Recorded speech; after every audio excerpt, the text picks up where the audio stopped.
Hello, dreamers. Welcome back. How are you all doing tonight? This is your home. This is a place to rest. This is a place to find some peace. As always, I am Mihai Zetta, your guide through this strange and beautiful world. But come on in. Make yourself comfy. Let me just take these off. There we go. Hi, everyone. Before I get too far, Max and Mystic Ninja, thank you very much, you both. Just saw the resubs. We got, I think, 7 months? Let me see. How long was that again? I'm pretty sure I saw 7 months from Max. Let me see where you were again, Mr. Ninja. Where were you in again? Checking out, there's my Events Redeemer. That's the one I can see. Yes, indeed. Mystic Ninja, 27 months. Oh my god, thank you, fam. Max for 5 and then 27 months. Holy heck. Thank you for sticking around this month. This long. What am I saying? Oh my god.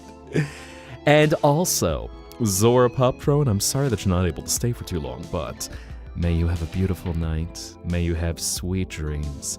And as you drift away into a peaceful abyss of your mind palace, may you feel all of the warmth wash over your soul and bring you rest. So, until you return to the Zettaplex, good night.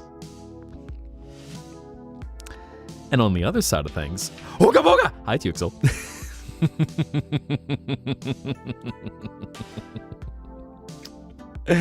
Getting ready to celebrate your first 3 days off of work? Hell yes, just pace yourself in case any of it involves any dream juice.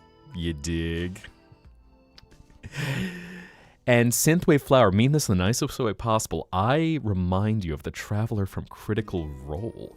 I actually need to take a look at that, because maybe I've seen his design. Critical Role Traveler. Who be the Traveler? Oh, I think I've heard about this guy with the red hair. Yes. Broski being depicted with just those thin, wispy elf eyebrows. Okay. Interesting. One of these days, I don't know where I would start with Critical Role at this point, because, Critical Role has been going on for so long, I'm like, where's my starting point? Where do I go with this? I don't even know. Have done with the Pokemon mixing. I see. Making all sorts of Pokemon. And some gin. Ooh. Yeah. Hi, Azrael. How you be tonight? Azrael just walking in like a big pimpin' superstar, like, take your money. Thank you, Azrael. How you be tonight? Giant ass pimp coat and hat. I hope you have a version of your avatar with that at some point. Legend of Vox Machina. Fair. That sounds like a good place to start. I wish it wasn't on Dr. Evil's streaming service because, Dr. Evil. But at least they did fund animation and make something good there. Man, I don't want to go off on too many rants too early, but, with, now. I'll mind my manners. As I was just thinking for a second, yeah, at least, that was an animation that was funded, so we'll appreciate that it got made. But how have you all been? I know it's been about a week since I was last on, so hi. Can't need to sleep because of finishing moving by 5:30. Oh yeah, please actually do get some rest, Azrael. I know it's like super late, so hi, thank you very much, and yeah, please rest. Moving is hard. Moving is work. So yeah, definitely get the rest, stay hydrated, and hopefully it's not too hot where you are so you can actually get some peace while you're moving, so, not cooking too much when you have to pick up 2 or 3 bits of furniture. And hello, Pats. How you be today? Who else we got that's shown up? I know I saw Angel. Okay, so doing some stuff for Holy Week. Hi, Star. I see you in there as well. I see Leona. I see all sorts of... Man, I love that y'all are blowing up chat with the emotes. I need to figure out a way that we can do something more fun with those guys. Because I know I tend to be a little conservative with how stimuli are on the stream so far. I always like to make sure something just aesthetically fits together. And deciding when to kind of throw things in, like finding out a way to bring in some of the emotes so maybe they're popping on screens and stuff like that. Doing your normal rounds, Cybertronic. The most recent art, I think I did. In fact, let me double check because I'm pretty sure I added it to the rotation, Cybertronic. If it was the summer artwork, yes. I did add that one in there, which, it's kind of funny looking at summer artwork. So summer is all about beach. For summer, all of us, our job is beach. And the way I would tackle summer, because mind you, in this world, it goes from dusk to sunrise. But in this world, it's always a place of peaceful night. A place of relaxation. A place where you don't have to worry about the blinding light. The only lights are warm, are soft, are gentle. Well, okay, fine. Maybe there's a few blinding like laser lights in there somewhere, but we can work on that in your own dreams. See, where was it? Yes, indeed. So I did get that. It will show up in this rotation because I was just updating it not too long ago. I'm like, oh, shucks. That. So in fantasy, we can get out and make like we're under the sun. Make sure to wear your sunscreen and all, lest you want to look like patent leather in a few years. Sometimes I'm envious of those of you all out there who actually have that melanin buff where you can actually be out in sun for, half an hour, and be perfectly fine. Because some of us, I'm not exactly. The color in this dragon is not in his skin tone, I'll mind you. So. Gotta mind how much exposure I got. Just in light, scales look good. But you don't want to get red, where all of a sudden my skin starts going about as red and orange as my scales. So, yeah, jelly of y'all who got that melanin buff where you can actually get color. But at least, flip side of that is, so, okay. If you don't have the melanin buff, then at least in the dark, someone can just shine the lights on you and you have the power of palitude so that they can go, the beacons are lit! We know where to go! Follow the white boy! So, there's your guiding light in the night. Now that you've gotten your much-needed bats, feel eepy. Okay, well, Star, do get some rest as well. Man, making me stretch already. Okay, I guess I'll get some stretch in there. Just starting the stream. Thinking about that pale boy joke where every time someone sees someone who's pale, it's just, the beacons are lit from how pasty they are. But think about it. There you go. It's like having the moon at night. Which I suppose also you could use a pale moon if you catch my drift, but we'd probably have to move that to Fansly if I did that.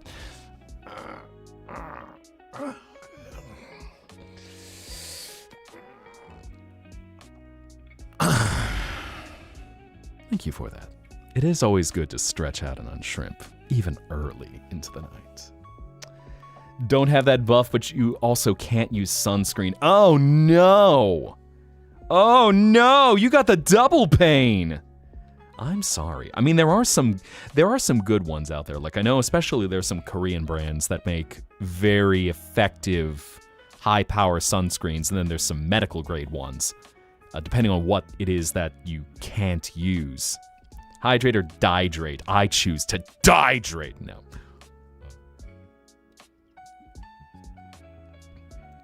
No, ain't on stream tonight. Only little deaths, not big deaths. Even water. Azrael. What? Nani? How does water hurt? Oh dear. Of course, don't go disclosing any medical conditions, but water hurts? How does that work? First genuine laugh, I am happy to do so. This is your place for cozy chaos. So for all of you insomniacs up in the middle of the night, I am happy to provide a place where you can relax and enjoy yourselves. Also, you know what? I'm gonna do one uppy in here. Hi, Tuxel. How you be? Up you go. Around you go. What's happening? If you fall hard on water, yeah, I mean, that definitely is understandable. If you end up with a belly flop, that's not going to be much fun. But around ye go, the little flying fox, who's working on some new fun stuff, so, maybe keep an eye on her VGen. Hint, hint, wink, wink. Hint, hint, wink, wink. If you need something that's a little evocative of, something humorous in your life. As I'm being very cryptic right now. Can't ever be too straightforward. Yeet. It's like a neurotypical promo. You can never actually be direct about something. You have to gently suggest what's actually going to happen. So it's like, hey, here's a thing that might possibly happen. I'm not going to tell you what the actual thing is. You got to need to figure out the clues so that, you too can be a part of this. You just need to decipher all these things that I'm not going to directly say to you. Well, what if you just directly told me? Well, that wouldn't be any fun, would it? Oh. Makes your head itch, body burn, skin ew. Yeah, ouch. That is rough to not even be able to, I gotcha. Well, at least here you don't have to worry about too much sun. You can enjoy some peace and relaxation. Let me just check on something. There we are. Wahoo. Typing without glasses. Now I'm wondering, when you say that, going, how much of a handicap is that? Where I know there's some people who type without glasses, and okay, it's a little blurry. There's some where you type without glasses, and I say this endearingly, where you have the Velma situation of, my glasses, I can't see without my glasses.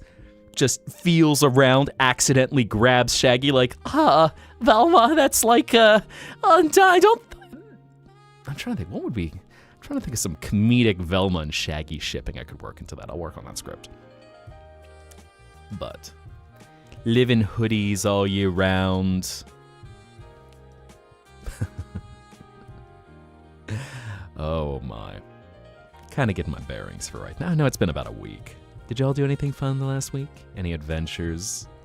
Any new games you play? I know some of y'all are enjoying that whole Tomodachi Life. Slowly takes off glasses in IRL. Oh no, Max pulling out the seductive card, just like, alright, and office siren on. Slowly lowers glasses. Just see sparkles, the sudden reveal of the unobstructed eyes, which of course are 10 times more beautiful once you see them without glasses for the first time. The blue-haired guy in certain things, that is probably Jay. So Jay is the artist who is my VTuber Papa and designed how I look in 2D form. I've got Avi Yoruma, who's my VTuber Mama, and she designed how I look. She's like, you make sure you step out of this house looking good and put together. There we go. Okay, Mom, I'm leaving. Not dressed like that, you're not. Okay, how about this? Yas, bitch, slay. And then, Jay, yes. I see Max dropping that in right now. So I'm gonna, here we go. This is Jay's stuff, who is my artist for my look. And has done a bunch of other things as well. In fact, y'all shaking some goobuses. I don't want to spoil any surprises too much, but let's just say there might be another ass up in the club, if you catch my drift. Keep an eye on his stream. Tomodachi Life, please come out faster. For real. For real. Playing some new Resident Evil 2. Okay, going back to the ancient texts where you first got to meet Leon Kennedy.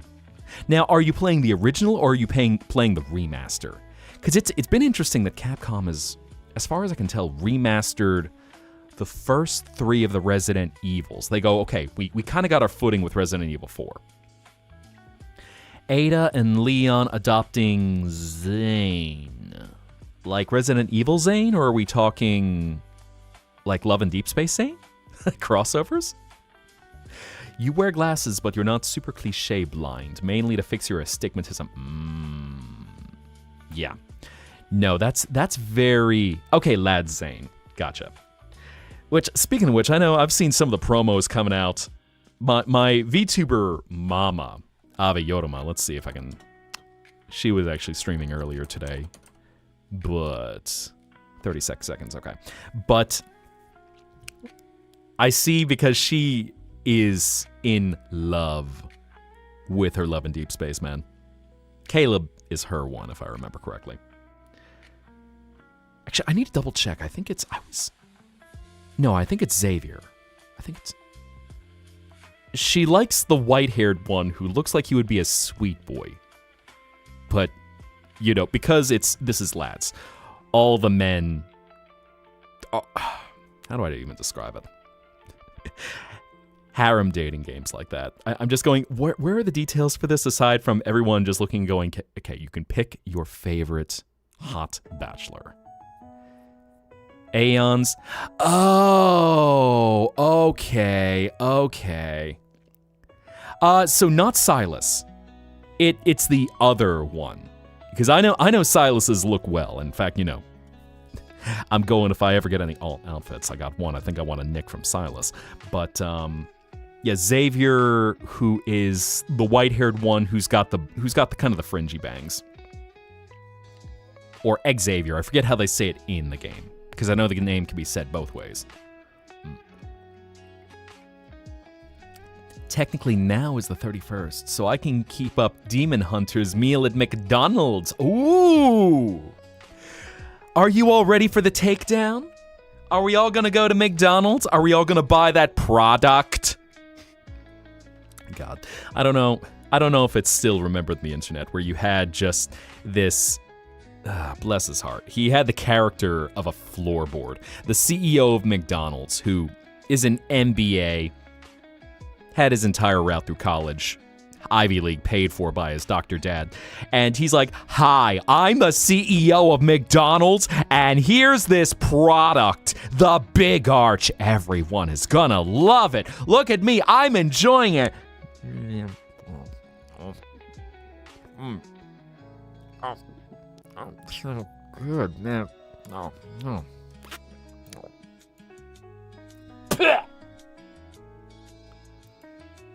Wasn't that a good burger, everyone? Oh, God. Never have the business guy actually show off the product. If you actually want people to buy it, of course. Google's stupid autocorrect making... And hi, Bacon Fish. It's been a while. Welcome back. How you be tonight? How's Dev going?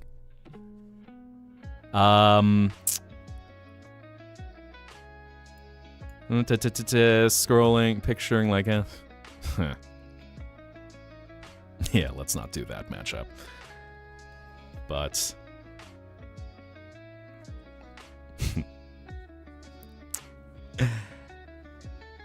What was I saying about that?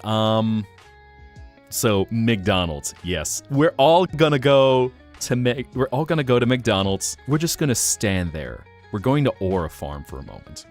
And just be like, I don't think you're ready for the takedown. Oh, nope. I cannot not sing that in range. I don't think you're ready for the takedown. La la la la la la la la la. I gotta practice that a little bit. Because I hadn't thought about that one. Usually if I'm listening to one, this is what it sounds like, is the Huntrix song that I've fallen in love with. Heading off to bed? Sounds like a plan. Synthwave Flower, thank you very much for joining. So, may you have a beautiful night. May you have restful dreams. And as you drift away into the peaceful abyss of your mind palace, may you feel the warmth radiate through your body. And may that warmth give way to a light, soft, gentle, and guiding to lead you back to the waking world. So, until you return here, until you return to the Zetaplex, good night. Start singing Soda Pop. Oh no. You're all I can think of every time I drink up. You're my soda pop, my little soda pop. insert every animation that people had done, whether it be the original, whether we got Pity Yindy putting Hank Howell in that. Let's take Sketchy Dot, which I don't think he's... When was the last time Sketchy Dot streamed? It's been a moment. But anyway. Holy Week, the same as Lent season. Just the last... that's actually a good question, because I think technically in most Catholic cultures, I want to say that Lent overlaps into Holy Week, because I think Good Friday is technically considered the last day of Lent, but I have to make sure of that one of these days. Need your Saja boy. Sore as hell, falling down the stairs while carrying 30-pound TV. Oh, no. Oh, Azrael. Please take care of yourself. Dog didn't like that you wouldn't let her run, so she chose to go to your feet. Oh, no. Azrael. Oh, no. Bro. Oof. Big oof. Actual oof. Just dog yanking you and falling in your ass. Oof. That is rough. Yeah, just, Antiques will do have fun. Don't get up to too much trouble now. Just remember, Sexy Plague Doctor. Sexy Plague Doctor will be your guide. I'll be your idol. Oh my. That's one I definitely got to work on. So, one thing I've always had a little bit of an issue with K-pop. Hot take. One thing I do have a bit of an issue with K-pop is because they're all manufactured to have these different archetypes in them. The one thing I hate that they include in so many K-pop songs is the rap breakdown. And I get the artistic value of it, but it becomes formulaic when it's thrown in there. And, okay, K-pop formulaic, what? Nani? But it just is... It's my least favorite part of a song 9 times out of 10. And I'd like some variety where I'm not expecting it, that there will always be a breakdown where you go into the rap part. It's just, okay, come on, let's change it up a little bit. I know everyone's got to have their role in the K-pop band. K-pop boy band, K-pop girl band. Everyone's got to have their particular archetype. You've got to have the rapper, you've got to have the dancer, you've got to have the super hot one, masculine or feminine. You've got to have the lead, quote unquote. Just change it up a little bit. Does that mean we can eat demons in more ways than one? No. Oh. Well, I mean, I think you can at least... No. Advertiser friendly. Smiles big and wide. Love that the first thing you see is my face staring in judgment. Hi, Dexter. Heard the new BTS album is mid. Oof. Well, let's also be fair. There's a good chance BTS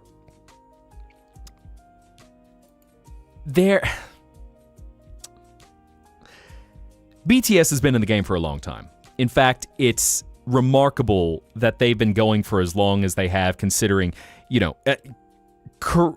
lot of pop music. Oh, thank you. A lot of music, like Korean and Japanese pop music, you're considered 1 foot in the grave by about the time you hit 20.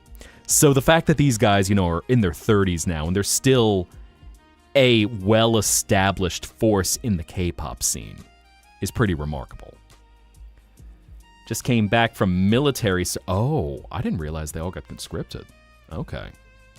Which, is an unfortunate reality of being a Korean citizen, because y'all have probably heard some stories about that little... Y'all have probably heard the issues of that upstairs neighbor that they have to deal with. Best Korea, as some will call it. Suddenly, all of a sudden, we just hear North Korean military folk music playing in the background. Alternating with scenes of Team America and their depiction of Kim Jong-il from before he kicked the bucket. Which I know it's kind of sad that there's a lot to poke fun at with the North Korean dictatorship. And unfortunately, it's not very fun when you're a citizen of Korea. I won't get into too much of the politics and world affairs, but let's just say it's not a good fate to be born as a North Korean, because any attempt to try and escape the society is chancing your and your family's entire life to escape. Apologize for your words. Your freak was unleashed for a moment. How dare! Only I will be a sussy baka. I will release the lever that allows everyone else to be a sussy baka. I'm in control. The safe word is apathy, by the way. Smiles big and wide. That. Speaking of safe word, right on cue. Damn the freak, blasphemous behavior. I know. Well, you all know by now that in this cozy chaos, every now and then we do have a little bit of some sussy content. All in good fun. Into the cavern with the plushies. Oh, soft and squishy. Just make sure the plushies stay nice. You know, want to make sure. That's one of the sad things about plushies is, so anyone who keeps plushies past childhood, there's a point where you probably look at them and go, I want to keep you looking pretty. Because, you know, as a young child, carry your plushie, hold your plushie, hug your plushie, keep your plushie super close to you. And many times as you approach later years, you then go, but I want to make sure you're around for as long as you can be, which fortunately most plushies, whoever makes them, they make them to be loved. You have a hamster squishmallow named Everett. Okay. Speaking of plushies. But appreciating plushies. It's always so sweet. Just looking at, I'm trying to think, because there's a certain emotion that comes out from seeing a plushie, which they're usually designed to be cute, so that you look at them and you feel warmth and a connection, so that you do want to hug them and hold them close. Slowly looks at your closet filled with FNAF and random plushies. Suddenly you just hear from inside the closet, "Night Guard! I'm gonna kick your ass!" And the one plushie that'll jump out with a jump scare. Trying your best to have a rabbit still sleeping with her from Build-A-Bear from 2013. Okay. That is a well-loved plushie. Plushies always got washed and repaired. Nice. Which at least, you know, that's a nice thing. And especially many people who might learn sewing, stitching of some variety, learning how that in case you love them a little too rough, and either you get a seam that breaks or you get something that gets damaged, go, okay, just patch you up. Well, that brought you out of your lock-in. Still have a dog theme, Jack Skellington, or really soft. Which, Jack Skellington and really soft plushies. That makes me think of the Skell animals that were big for a really long time. I don't know if they're still... I imagine they're still being made. And then I was also thinking of American McGee, where he's got his plushie Dreadfuls. But I'm trying to think, I don't know if the Skell animals, I feel like I haven't seen them in a long time. Stuffed animal net full of plushies. Ah, yes. I love how it's like we have the entire gamut of plushie keepers, where you've got the net of plushies, you've got the closet of plushies, probably we got the bed covered in plushies, and we probably have the dresser with plushies, and probably one other person who's got the plushie in each room. All the varieties of appreciating and loving your plushies, and making sure that the world could just, whoever visits you in whatever your personal space, just, oh, it's cute. Pongo. Oh, Pongo the penguin plushie. I had to think about that for a moment. For a moment, I was thinking of Pongo from 101 Dalmatians, spelled differently. As there were a lot of 101 Dalmatians plushies that were made.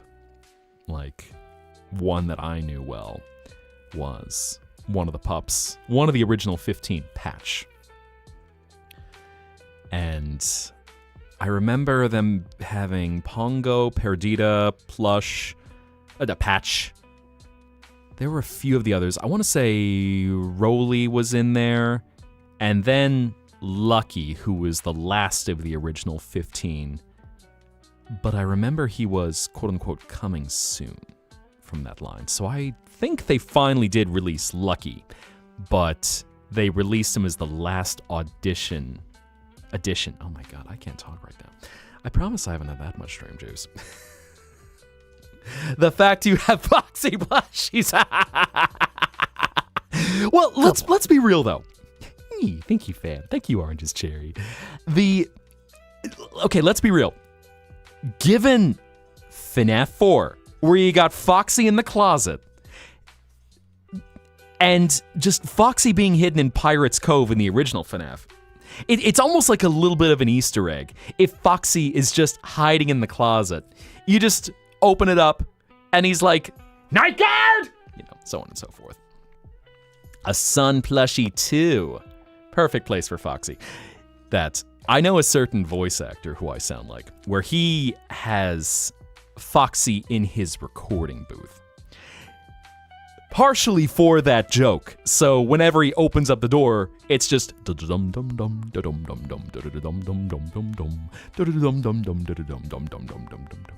Night Guard! So on and so forth.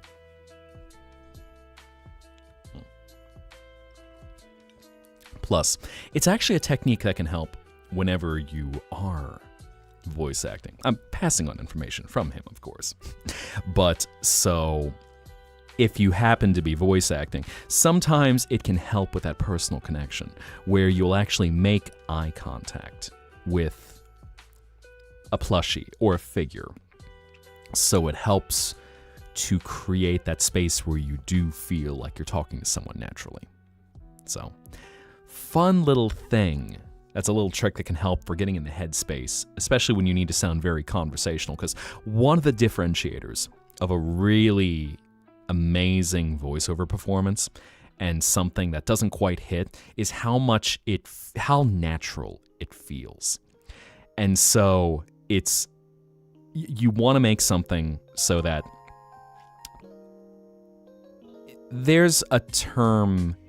Am I gaming this time zone or just yapping? We'll see. Always start with yapping. So we might switch to a game in a little bit. I don't plan out a lot of games too often. I probably should get more stuff that's kind of play along and vibe. Like I know Blue Rose had suggested I start streaming out, or I start raiding out to someone who does a lot of kind of chill relaxation games. And those tend to be nice because that way you can kind of bounce back and forth. It's easy to focus on chat while just vibing versus something where you got to have a lot of intensity and need to lock in, or otherwise you're going to choke at the game. Funtime Foxy and Ignited Foxy.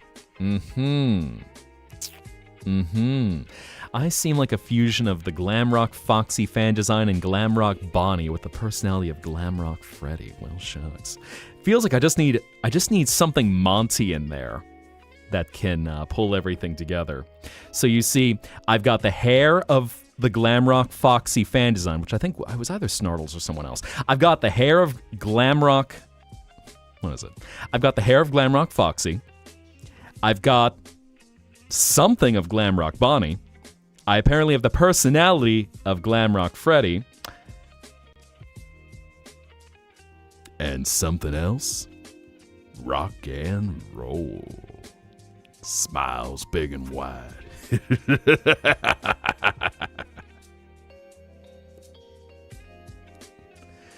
Oh, Monty is the tail. Oh, that's what you mean. I was thinking something else. There was a story where all the voice actors of Security Breach were asked what their characters would do if they were not at the Pizzaplex. If the Pizzaplex ever closed down, which I'm sure would never happen. Nothing. Fazbear Entertainment would never just abandon a location if something went dreadfully wrong there.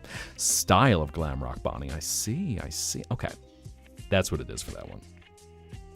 But anyway, so the actors were asked what would their characters do. So Freddy's actor... Oh, whoa! Hi again, Azrael. Please, of course, do get some rest, but thank you for making it hail. Twisted Foxy in your closet. Ah, well, fair enough. I can definitely do a good night. So, Azrael, have a good night. May you have beautiful dreams. And as you close your eyes and drift away to a place of peace, may you feel the warmth wash over your body and embrace you with softness, gentleness, and a sense of peace for your mind to wander. So, until you return to the Zetaplex, may your ventures be fun. And until we meet again, good night.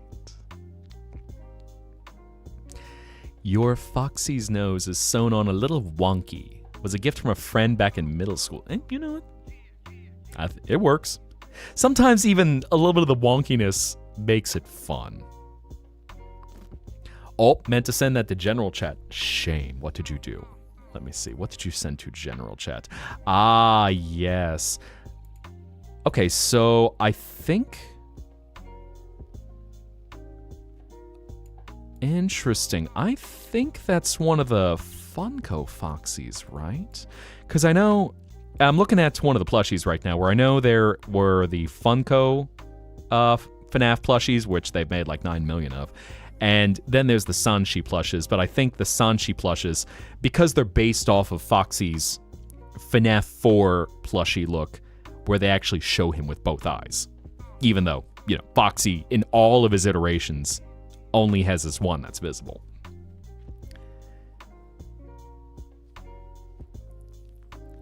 But anyway, so...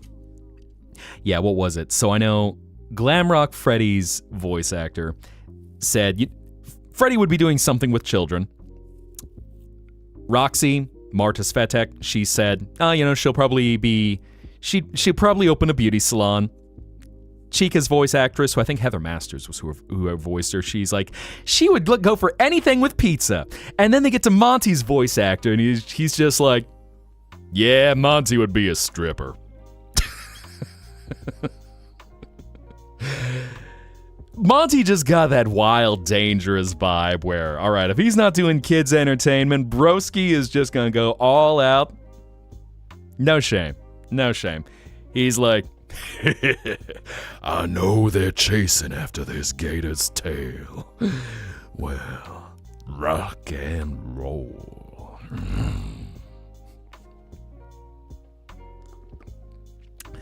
Like 6th, 7th grade round, 2016, 2017. Okay. And Duck Lover called it a night. All right, well, Duck Lover, may you have a beautiful night. May you have sweet dreams. And as you drift away into a peaceful abyss, may you feel your thoughts fill your mind with everything beautiful, warm, and bright. And so, until you return to the Zetaplex, good night. He's a gator. They do whatever they want.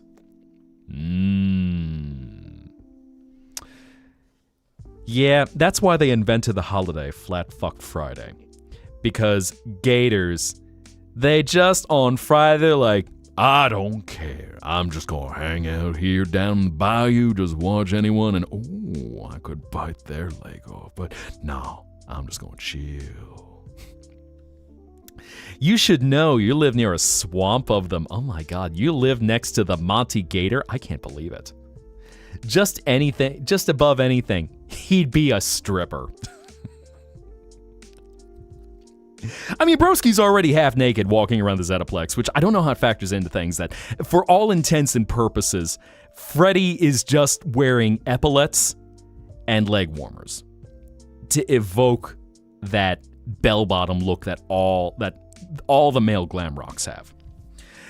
It's kind of interesting seeing how people design Freddy's look because, all right, so in-game, he's, for all intents and purposes, in the buff. He's not depicted with pants like Monty. But, what was I going to say about that? Yeah, it's interesting. I've seen some who have depicted it as either like a jumpsuit of some kind, or some where they'll take some more artistic liberties and break it down into something that's evocative of, say, what Freddie Mercury would have worn. At least Monty has pants. Yeah. So that's why he's become a stripper, because Monty's actually got something that he is visibly wearing in his design. Flat Fuck Friday, indeed. We appreciate Flat Fuck Friday around here.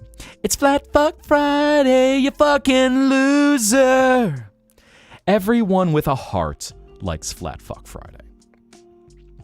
Ah, speaking of the Foxies. Ooh, I see some Fun Time Foxies. You got multiple Fun Time Foxies. Interesting, okay. So we got 2 Fun Time Foxies. We got 1 Nightmare Foxy, and then the 4th one. I'm trying to see which one that is. I think you mentioned it, Max. But I do see the Foxes. The Foxies. So yeah. We got Bonnie and Monty, who at least are wearing pants.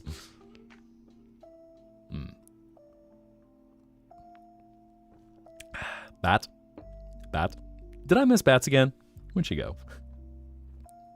We'll see her in a second. Just hanging around, holding on to my tail. I was trying to think.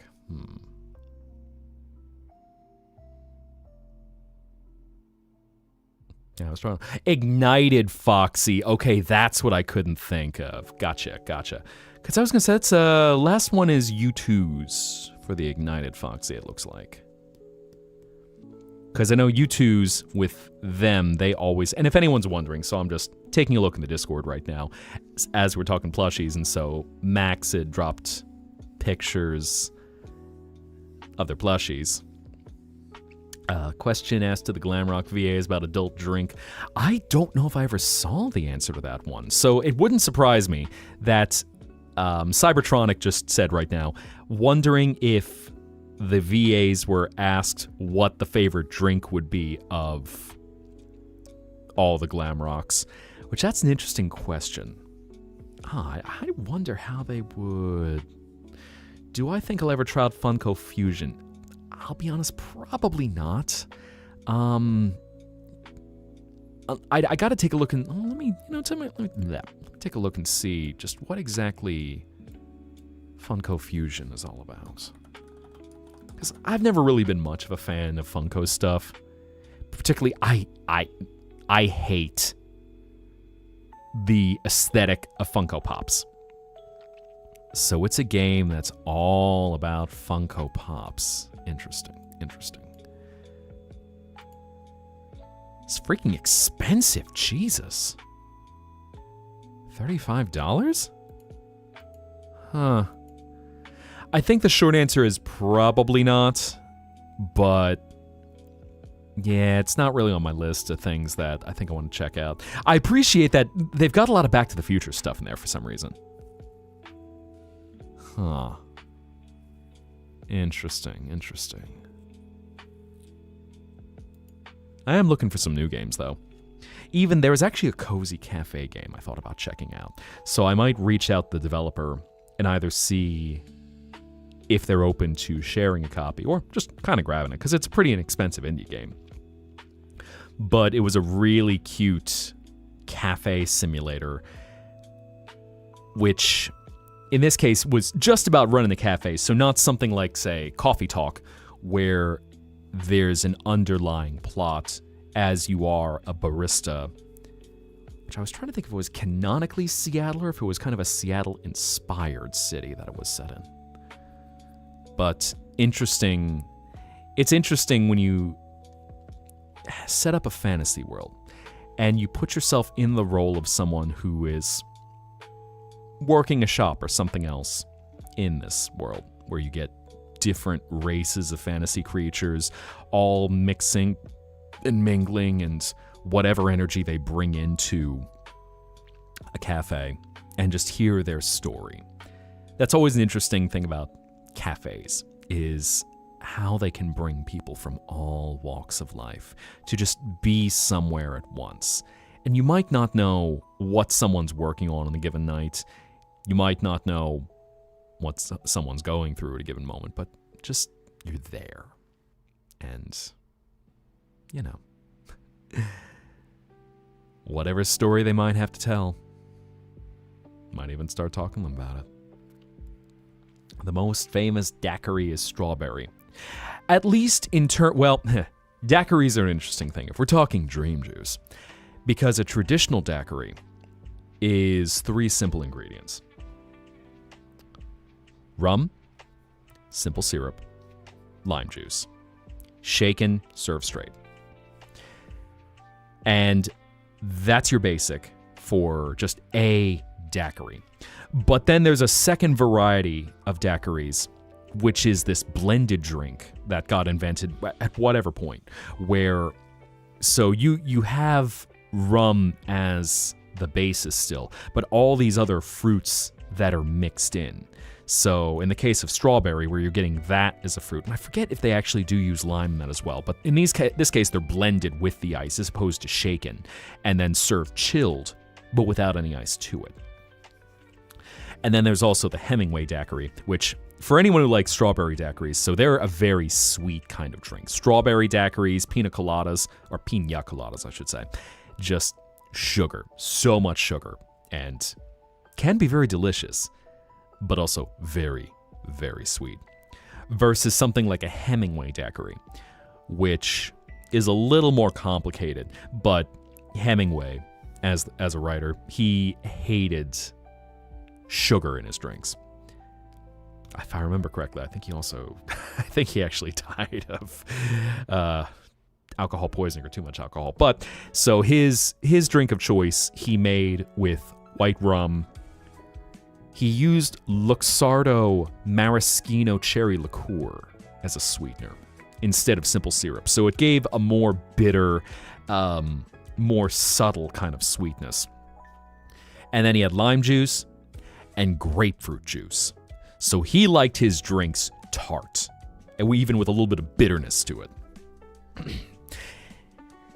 Totally different flavor. And like a traditional daiquiri, shaken, serve straight. And then like a Louisiana style of daiquiri, which gets into, like a strawberry daiquiri, you've got some high ABV Bacardi in there, and then just mixing it with every flavor under the sun. So you've got strawberry daiquiris, you've got blue raspberry daiquiris, you've got lemon daiquiris, you've got all these blended varieties. And these things are also usually pretty potent.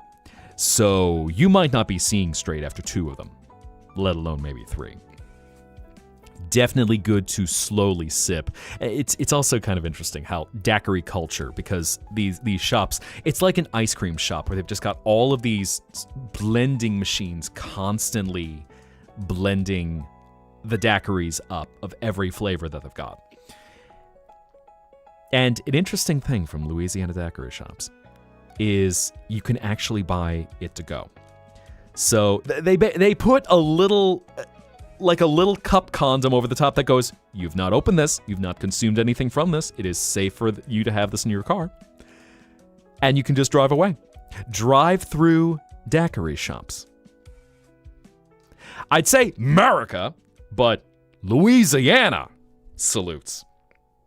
And it's kind of spread to a few other places, like I know Texas does that as well. But hi, Eris, and hello, Jesse. Welcome in. Make yourselves comfortable. Just up doing a little late night stream, a little yap. Might do some gaming later, but for right now, we vibe, we chat, we get silly. You can get comfy, maybe even cozy. It is your birthday today. Well, Eris, a happy birthday to you. May it be beautiful and filled with the most wonderful thoughts and dreams that you can enjoy. So, when you get ready to rest at the end of this day that is just for you, may you have a beautiful memory that guides you into your sleep. Whether sweet, whether spicy, may it be magical. Happy birthday.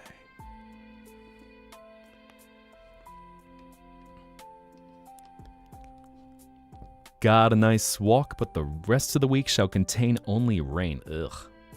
Yeah, I know sometimes it can be therapeutic to walk in the rain. But I also understand when you feel like a drowned rat by the time you're done walking, not the most fun thing. All of a sudden, your hair is just all matted and getting in your face. If you wear glasses, then they're soaked. Your clothes just being wet, just heavy, feeling gross. And worse yet, if it's hot rain. So if it's that swampy hot weather rain, just ugh. Seeing some more plushies, seeing all the Freddy plushies. That's actually an interesting Freddy one. Is that like a Nightmare Fredbear? Or like a Nightmare Freddy? Or is that a custom-made one? Interesting. Do some Pokemon Go to the polls, but it's hard, we gotta hold the umbrella. Yeah, for real. I'll admit, I also... Man. AI shit ruining everything. Finding out Niantic had used all the data from people who had been going around the world playing Pokemon Go for the last decade, and then they sold all of the data and photos that people used playing this ARG game for AI data sets. And it's just, fine, I get it, you guys gotta monetize one way or another, but what the hell? What the freaking hell? Of course, nothing is sacred anymore. Everything's gotta be fed into the slot machine. Because I know. Back to rain, though. Rain certainly can be beautiful. And hello, 856. How you be tonight? This morning, I guess I should say, for your part of the world. Welcome back. Drowning on this hoe. You prefer the rain, too. And it also depends whether we're talking a light drizzle. Welcome, dreamer. And hello, Snoomebug. Is it Snoomebug or Snoombug? Let me see that. How are you doing? Oh, dig the art on your stuff. Welcome in. Make yourself comfortable. And thank you very much for the follow. I know my mind is a little scattered tonight, so I'm jumping around just a bit. Yeah, Snoombug or Snoomebug. Let me know how to say that right.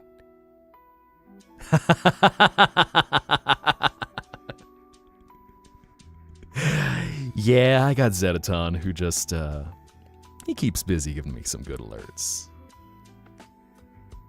And just make sure, Snoome? I think I got that right.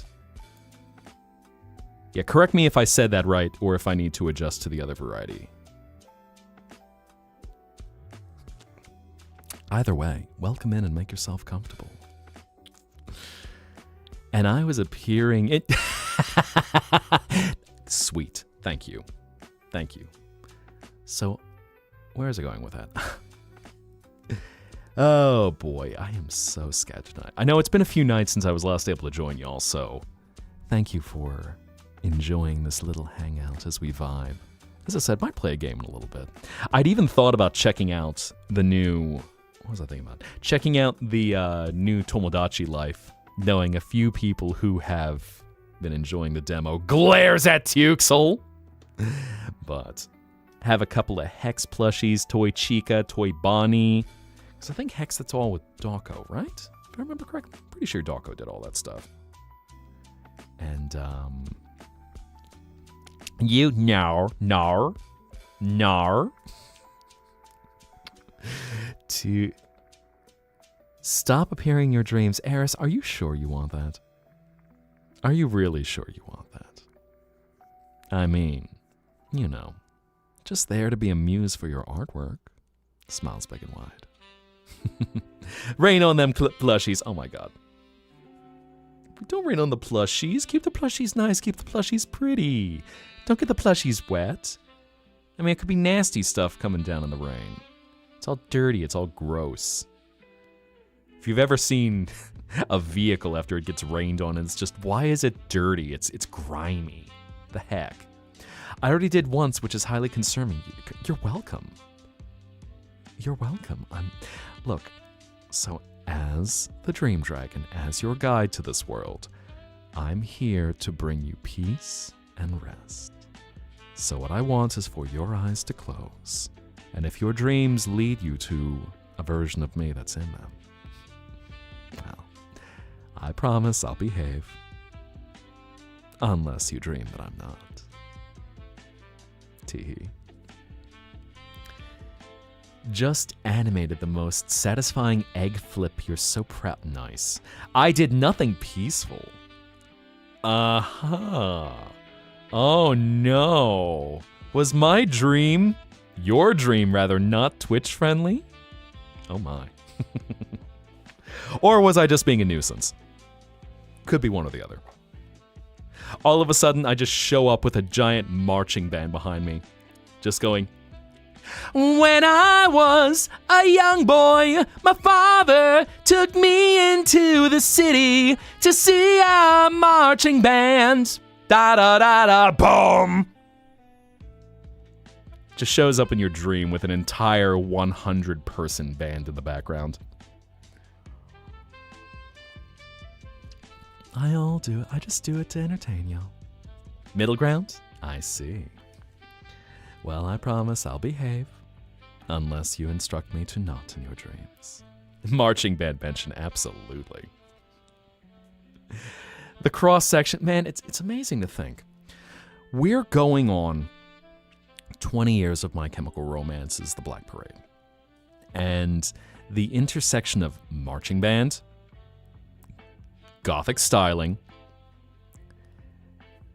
glam rock era inspired rock, as Queen was such a big inspiration for Gerard Way on that album, and all the overdubbing that he did, just chef's kiss. It is, to me, one of the best albums from the 2000s. And that entire, in fact, the entire era of alt-rock, that 20 subgenre, everything just kind of falls under alt-rock because the goth rock sounds like the emo, sounds kind of like the screamo, sounds kind of like the power pop, all the different varieties. And for all the people who are like, My Chemical Romance, they're just emo. No, there's something more here. We got something that's more substantial than the really bright vocals and almost like cartoony levels of angst. And of course, I say this loving these genres. But how when they had crafted that album, that what they put into it to make it something that is timeless, it's pretty remarkable. Much more of a Danger Days. Really? Fair enough. Everything is connected. Yeah. And that's kind of the interesting thing, especially with alt-rock and EDM. Because there's so many ways of classifying all the different genres. Okay, so the classifications of EDM in particular, where you've got trance, you've got house, you've got big room house, you've got drum and bass, you've got dubstep, you've got all these different things, and everything just kind of blends into each other. You've got French house, you've got Italo disco, all these things that new disco, they all share something that usually comes from Moog synthesizers at one point or another. Or, now, Fruity Loops. FL Studio, I guess I should say. But it's interesting how all of them, you can have about 3 different ways of classifying something, and someone might be like, oh yeah, it's this. Well... But in the end, as long as it's good, that's what matters. Your high school actually did an MCR marching show. Played Na Na Na, Bulletproof Heart and Sing. So there's also another thing. It's when you have an emotional connection to something because it fits a place in your life. Like that voice actor I sound like who visits here a lot. Back when he was in marching band, he did a show that was based around the opera Carmen. And so it included pieces like the March of the Toreadors. And so years ago he plays this, and iconic melody. You've heard it. In fact, you've definitely heard it in another context. Ram bum ba-dum bum ba-dum ba-dum ba-dum bum bum ba-dum bum bum ba-dum bum ba-da-da-da-da-da-da-da la la la la la la la la la la la la da da dun dun dun dun dun dun dun dun dun. Night Guard! So on and so forth.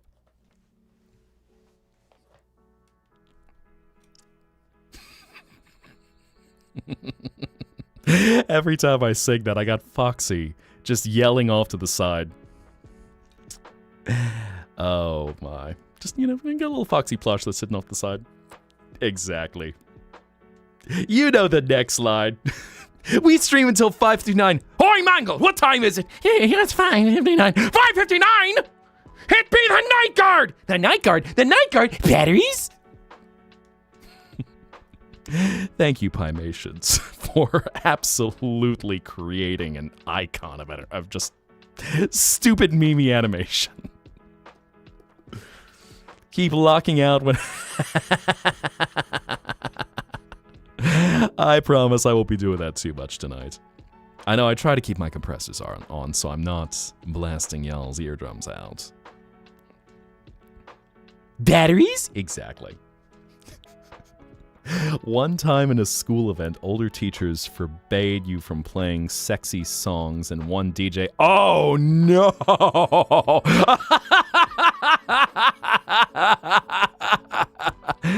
Oh, my God. Of all songs, you just hear...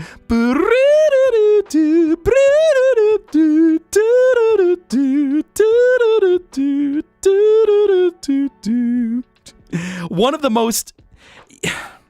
You get some songs which just become shorthand for things. And Careless Whisper is one that just, the moment you hear the melody of it, it just means something sexy is happening. Oh my God, that is... Although... Ah, man. I wish I knew what to say. Thinking about George Michael and... Yeah, Careless Whisper, that's one of those songs that's just, it's... When was Careless Whisper? I want to say it was I'm pretty sure it was the 1990s. It was either that or it was the late 80s. 1981, okay, so it is older than I thought, which a lot of stuff that just was... Speaking of sexy. Collar back on. Oh no, Tuxel, even more? Bazomies! Hi, Galaxy Wolfstar. Oh my God, got that death roll. So yeah, I knew of a story of some kids who wanted to do a roller skating show. Rollerblading, I should say, at the time. And they wanted to do... Let me find... I need to remember the band, because I want to say 311, but let me make sure I remember that.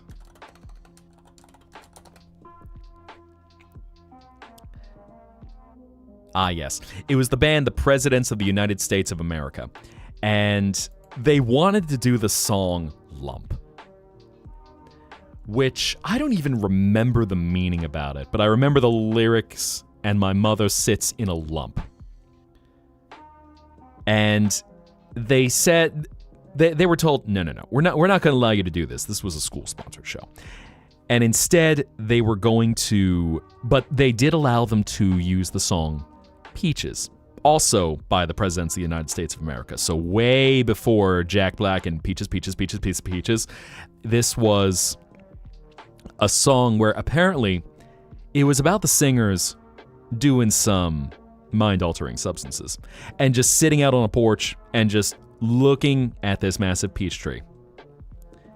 So having some guys who were mentally altered out of their mind. And the school's like, cool, sweet, great, we love it. And I think about that sometimes going, weird judgment calls on what is considered acceptable and not. When you were in middle school, had speakers that were used as school bells.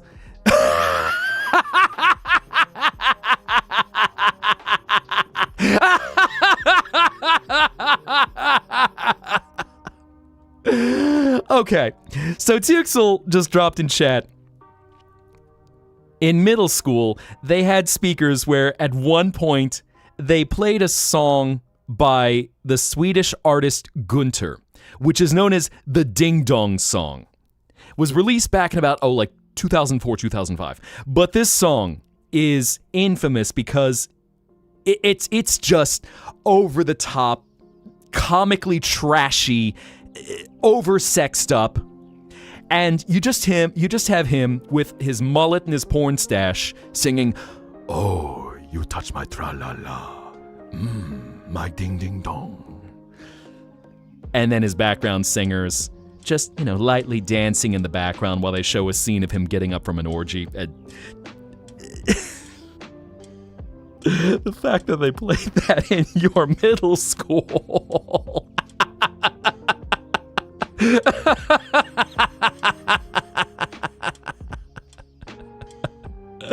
Oh my god, that is oh, that's hilarious. Oh boy. Best friends sang Kissing Strangers. Oh my golly. Does everyone have like a canon event sexy song that just at some point got played? And it usually ends up being hilarious. Because at that point, I think all you can really do is laugh about it.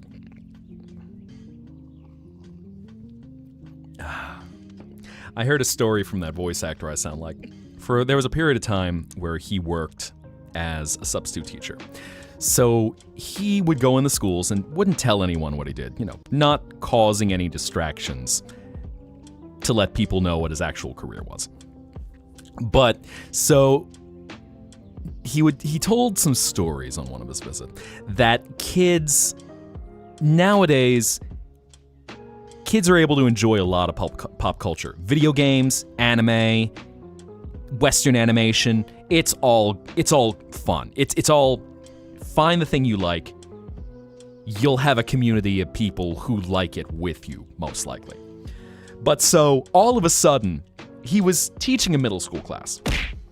Ow. Which, by the way, chat, would you love me if I were a worm? Would you still love me if I were a worm? I know the answer is yes. But is it heck yes? But anyway, so the story tells me. So he sees this group of students, and a lot of them have anime stuff. So they've got My Hero Academia, they've got One Piece, pick your anime, they got something of it. And all of a sudden, here's this group of students just mention yaoi. And like the Vine boom going off, boom! He turns to them and is like, "Bro, why do you know what yaoi is? No, do not talk about yaoi in school. No, forget that word, forget that concept. I heard nothing. No." Poor guy is just suddenly going into dad mode, just like, do not use that word in this classroom. You are not allowed to use that word. No. Mihai, get the banana. Ow. Potassium. Speaking of yaoi, bananas. And hello, Tianziu. Welcome back. So that's how you pronounce it. Pronounce what, Nico? Get a worm rig and we'll see. Oh my god. Well, I've got something else in the queue coming from Mr. J, so, whenever his queue is open, I'm gonna be... Oh yeah, yaoi. So, with it being a Japanese word, Japanese syllables are very straightforward. Japanese has 5 vowels. A, I, U, E, O. And then you have the ones which you can have versions of ya or the ya line as it is, that can be modified with different, it can be combined with different consonants to get a diphthong. So like kya, q, kyo, sha, she, shu, sha, shu, sho. There we go. I was thinking about that, how there is no yi and ye in Japanese. So my mind was a little fuzzy for a sec. But anyway, so 5 vowels, a, I, u, e, o. So you can actually break it down, ya, o, i. So as you said, yaoi. Japanese, and as far as I know it, Japanese, Spanish, and Swahili are probably your most straightforward when it comes to linguistics. So they're very easy languages because you don't have a lot of unusual vowels. It's just these 5. And these 5 vowels are common in just about every language around the world. So when you see those vowels, not too much gets. Now there are some that do get modified. And learning like OU has a long O sound. So it doesn't actually modify anything, but instead of O, you get O. Which, another funny story. So the Japanese word for girl, shoujo, shoujo, or for boy, shounen, shounen. And you want to make sure to get that elongated sound in there, because now shoujo, young girl, versus shoujo, virgin, mean very different things. So careful what you talk about whenever, and make sure to enunciate clearly. But most vowels are pretty straightforward, where it's just a, I, u, e, o. You don't get too many modifiers in there. And I also saw a liquid cooler redeemed, so I should probably take a drink.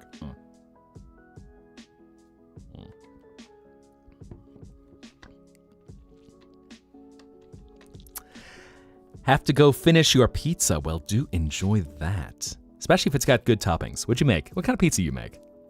Not to keep you from your pizza, but what kind of toppings did you put on your pizza? There's the animes you were watching in high school at 14 that you were watching in some young adult life. Now this is the funny part. And this is an 18 plus space.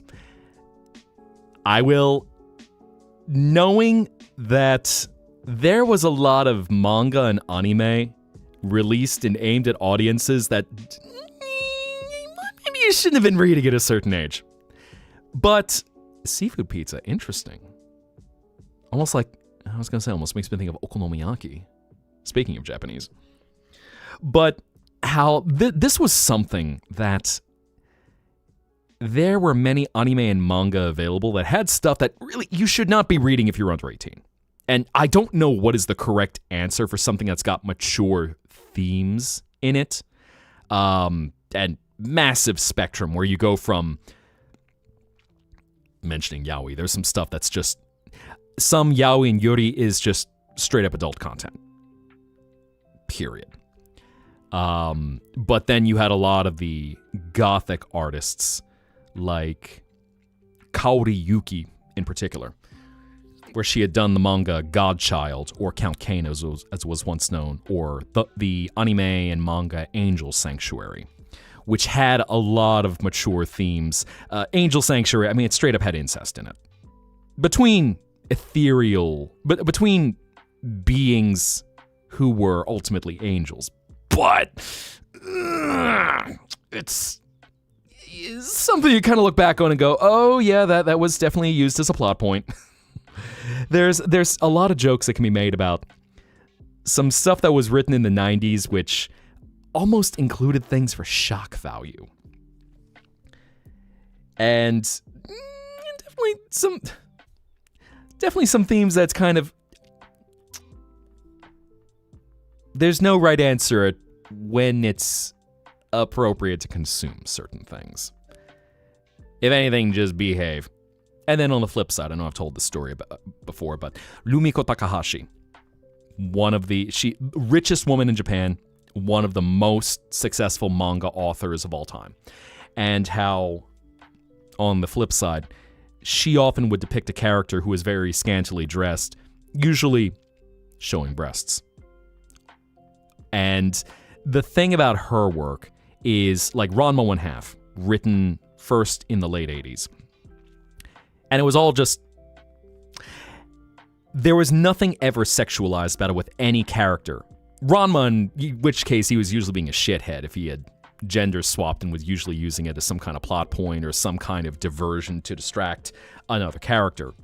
But most characters, it's just, especially in 1980s Japan, where you had more prevalent things like public community bathhouses that people would go get clean at, or just the Japanese style of bathing. It's just, the body is there.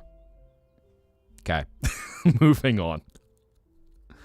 So, it's kind of an interesting thing about, I feel like I could write academic papers on content appropriateness and just how to consume and take in media and see what choices also creators make. Because I know some of it is definitely intended to be spicy versus somewhere it just, happens to be. When from your school playing... So, for anyone who is a bit newer here, we end up on a lot of different topics. And to me, it's fun just to wander. This, in part, is an adventure just of the mind to venture out, to think, to have fun, and, whatever topic we end up on. I'll try to make sure it doesn't get too dark. But we can get up to some silly stuff as the night goes on. So yes, we go from the Ding Dong song to discussing content appropriateness of 1990s manga. Anyway, you're a draw while listening. Hi, Ash, by the way. Good morning. How you be this morning? You're up too early. Hi. But... tech engineering, medicine, respect. Respect. I know, I'm always doing the late night runs. I am the night guard. Just keeping watch over all y'all while you're enjoying. So vibe, relax, be at peace. Might pull out a game in a little bit. I was debating which one I actually wanted to play. Because I feel like most of the games I've been playing have just kind of been for my own enjoyment, to kind of decompress at the end of the day. But we could always pull something out. Was giving younger self some looks at some of the things rediscovered. And sometimes it's even just funny that what was available at a given time. So some of you might be familiar with the manga and anime Banana Fish. And Banana Fish is, by any metric, a very dark story. It's got... I'm thinking about what to say to make sure, I'll probably get demonetized on YouTube one way or another, but where it's got it follows a character in the mafia who's gone through sexual assault, who, there is murder, there is forced drug use, there is a homosexual relationship, actually a lot of it. One is a main plot point, healthy relationship, and then abuse as an unhealthy one. And this crime drama thriller manga from the 1980s was one of the early manga that Viz brought over to the US, really popularized through its Animerica Pulp anthology. And back long before Shonen Jump was actually released in the US, where you had Animerica creating Animerica Extra and then Pulp. But Banana Fish being on the market, where this is something that it's got a lot of mature themes, but it was also one of the few manga that was very easy to get a hold of for a time. And there were some really interesting choices where Banana Fish, Sailor Moon was an easy one to get a hold of, Ranma, And then some things like Leiji Matsumoto, rest in power, King, with his series Galaxy Express 39, which they localized. I don't actually, I wonder, I don't know if they ever actually finished localizing it. And hello, Kia and Sydney. Welcome in, you both. Make yourselves comfortable. Just kind of wandering right now. Very aware of Banana Fish. And I'll also say, Banana Fish is a very well-written manga. It's a hard manga to... It's a tough one to read because of the emotional themes. But it is a very well-made manga. I want to say late 80s, early 90s again. Tried my Bowsette dress. Man, I need to get a dress that actually fits one of these days. So, some of y'all might have seen Bowsetta coming back. Because once upon a lifetime ago, I got whacked with a super crown. And like anyone who gets whacked with a super crown, it means you turn into an absolute baddie, and there will be a million pieces of fan art about you on the internet. So here I am, in the dress. And just kind of, the dress never quite fits right. It just, I need to get the measurements changed because I always end up ripping the bust on the dress. Ow. How I'd look in the Bluey lifestyle. Oh my. Me getting Bluey-fied. Am I just ending up in this universe? Or am I getting like the full bandit healer treatment? Oh, hi, Marine. How you be? It is late. Why are you awake? Hi. So, I mean, the Bluey style, Bluey would be fun. Bluey is a piece of animation aimed at kids that has no right to be as good as it is. The writing is excellent, and how they really set it up as something that both the kids can enjoy and also the parents can watch as well. My queen. I love you, Roxy. Mwah. Call me sometime. You are loved and appreciated. Your sleep schedule is whack, right? Call her back on already? Okay, fair enough. Bluey is truly the Brisbane animation of all time. Actually that makes me... So I don't know if I ever saw, is Bluey actually set in a canonical location in Australia? Is it actually set in Brisbane? Is it a Brizzy thing? Because it is interesting knowing how there are some creative forces in Australia, and it's nice that they are scattered about, that you got some stuff that comes from Brisbane, you got some stuff coming from Sydney, got some YouTubers I know are based in Victoria. Just one even, with the one in Victoria who I think is a Kiwi as well. Ash telling me to stretch, so okay. Okay, Bluey's house is actually canonically in Red Hill, Brisbane. Huh. I appreciate that, where they're incorporating real-world locations. Hear you out on Johnny Depp, eh?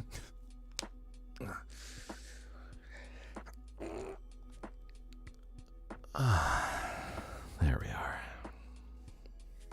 Ash having me do shrimp. Children are growing up in this world, would have it be like Bluey, and I think that's also a thing. I heard someone who had a critique. This person had critiques about everything. Exceptionally difficult person. Ow. But they said that Bluey didn't seem realistic for how the interactions were with the parents. And this was someone who was a parent. And honestly, I'm kind of scared for their kids because of how controlling they would be, and also basically raise their kids with iPads. But they didn't feel it was realistic that the parents really don't get pissed off a lot in Bluey. But I think there's something that, Bluey is an animated show, and yes, it's a cartoon. You don't want to be showing the really, really bad moments where the parents might lose their cool at the kids.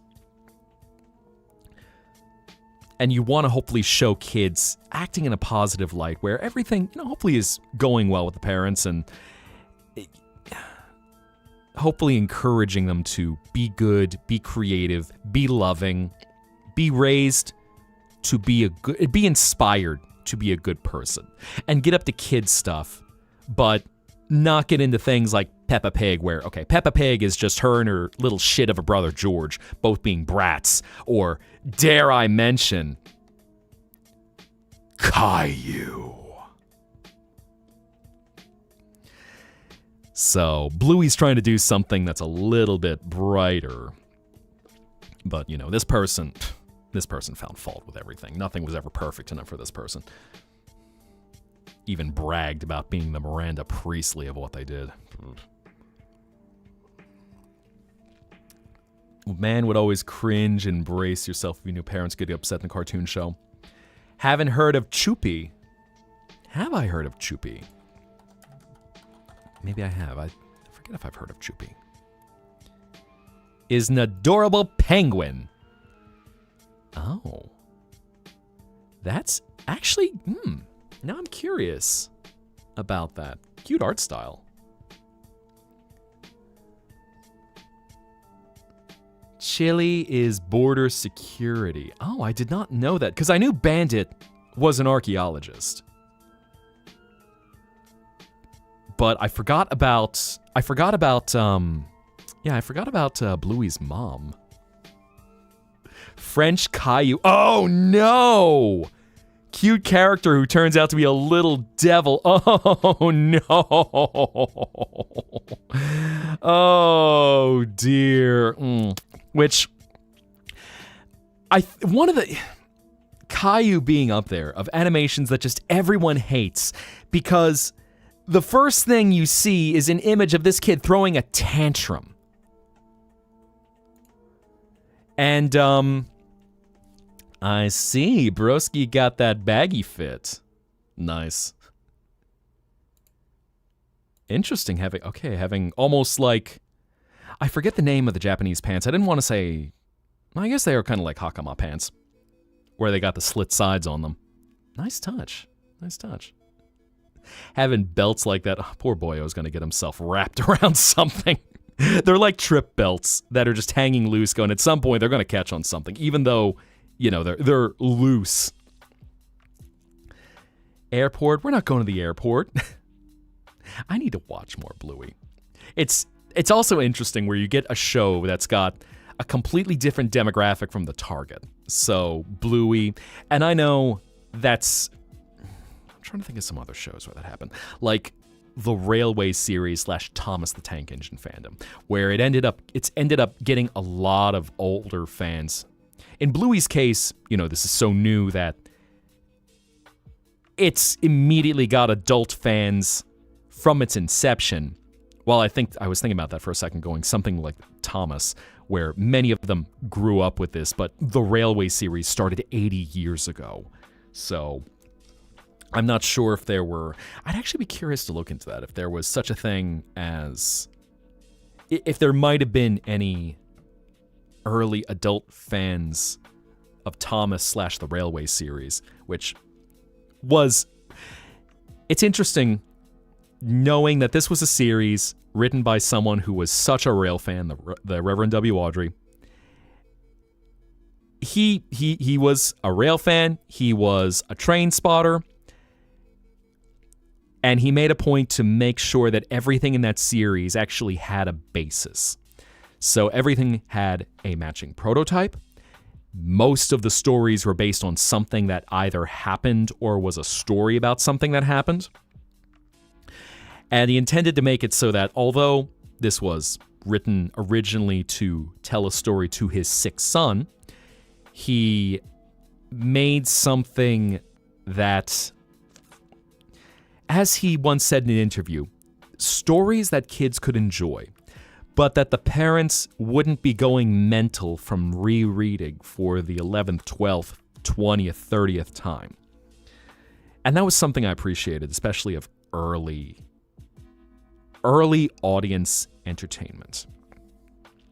And something that the kids are treated they're treated with a level of respect to listen to enjoy the story, to learn a little bit about how a railway actually operates, and learning these stories that they would see things like this happen in their life and, might even be inspired to work on the railway, as he volunteered at the Tally-Flynn Railway late in his life. Child-friendly shows. Caillou basically teaching kids that throwing a tantrum would always get what you want. And I think same thing with Peppa Pig as well, where it's like, Peppa and George were being little shits. George decided to take his daddy's ice cream. Daddy's ice cream fell on the ground. Wah! George is crying. All right, dear, we'll get you another one. But, Mummy, what about my ice cream? We'll get George another ice cream.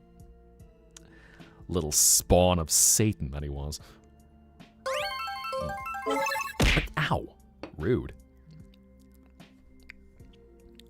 Miss Rabbit has fainted. I forgot about that. So Miss Rabbit, she's got like 20 different jobs. Poor woman is like a commentary on those who, for whatever reason, also Snack. Friend Snack plushie. Little Snack with a mustache. Nice. Just saw that in the Zetaplex. But, what was I saying about that? Ah, yes. So, what was I saying again? Where's Snack? Snack in general chat. Miss Rabbit has fainted. Yes, that's what I was saying. So, about how Miss Rabbit, poor Miss Rabbit, she's got so many jobs she's doing all at once. She's basically the only woman working in this bloody town. And where it's a joke, but a really sad joke. Also, hi, Dandelion. YouTube today? Hello. Or I guess, good day, I should say. I need to check and see, because I think it's, what is it, like 17, 18 hours ahead? So I think it's late evening for you at this point. Forgetting Kiwi time zones in my head. But,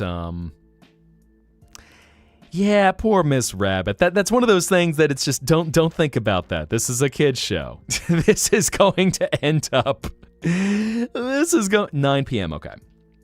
Okay, so Kiwi time is, okay. Doing the maths in my head. 18 hours. But, yeah, Peppa Pig. I still love watching Cat Icarus, but a lot of his Peppa Pig snark, where it's just looking at this, hearing the nails on a chalkboard voiceover. And it's just nice that Bluey is not Peppa. Bluey is something that, okay, even if Bluey and Bingo are being little shits, collar back on. 4th collar tonight. I can't believe y'all.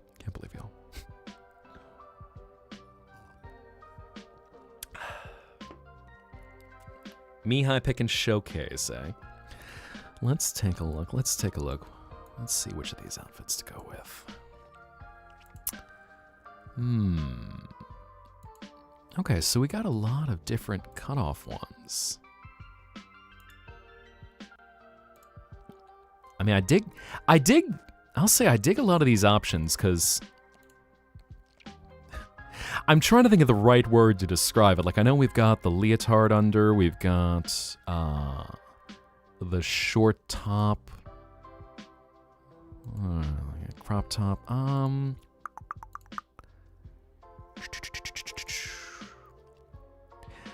I'm a sucker for Squall Leonhardt style bomber jackets, so I'm going to say the maroon jacket. Wow. I'm going to say go for the maroon jacket with the fingerless gloves and the crop top turtleneck. Let's go for that one. I'm appreciating this costume design you've been working on. Collar in ads.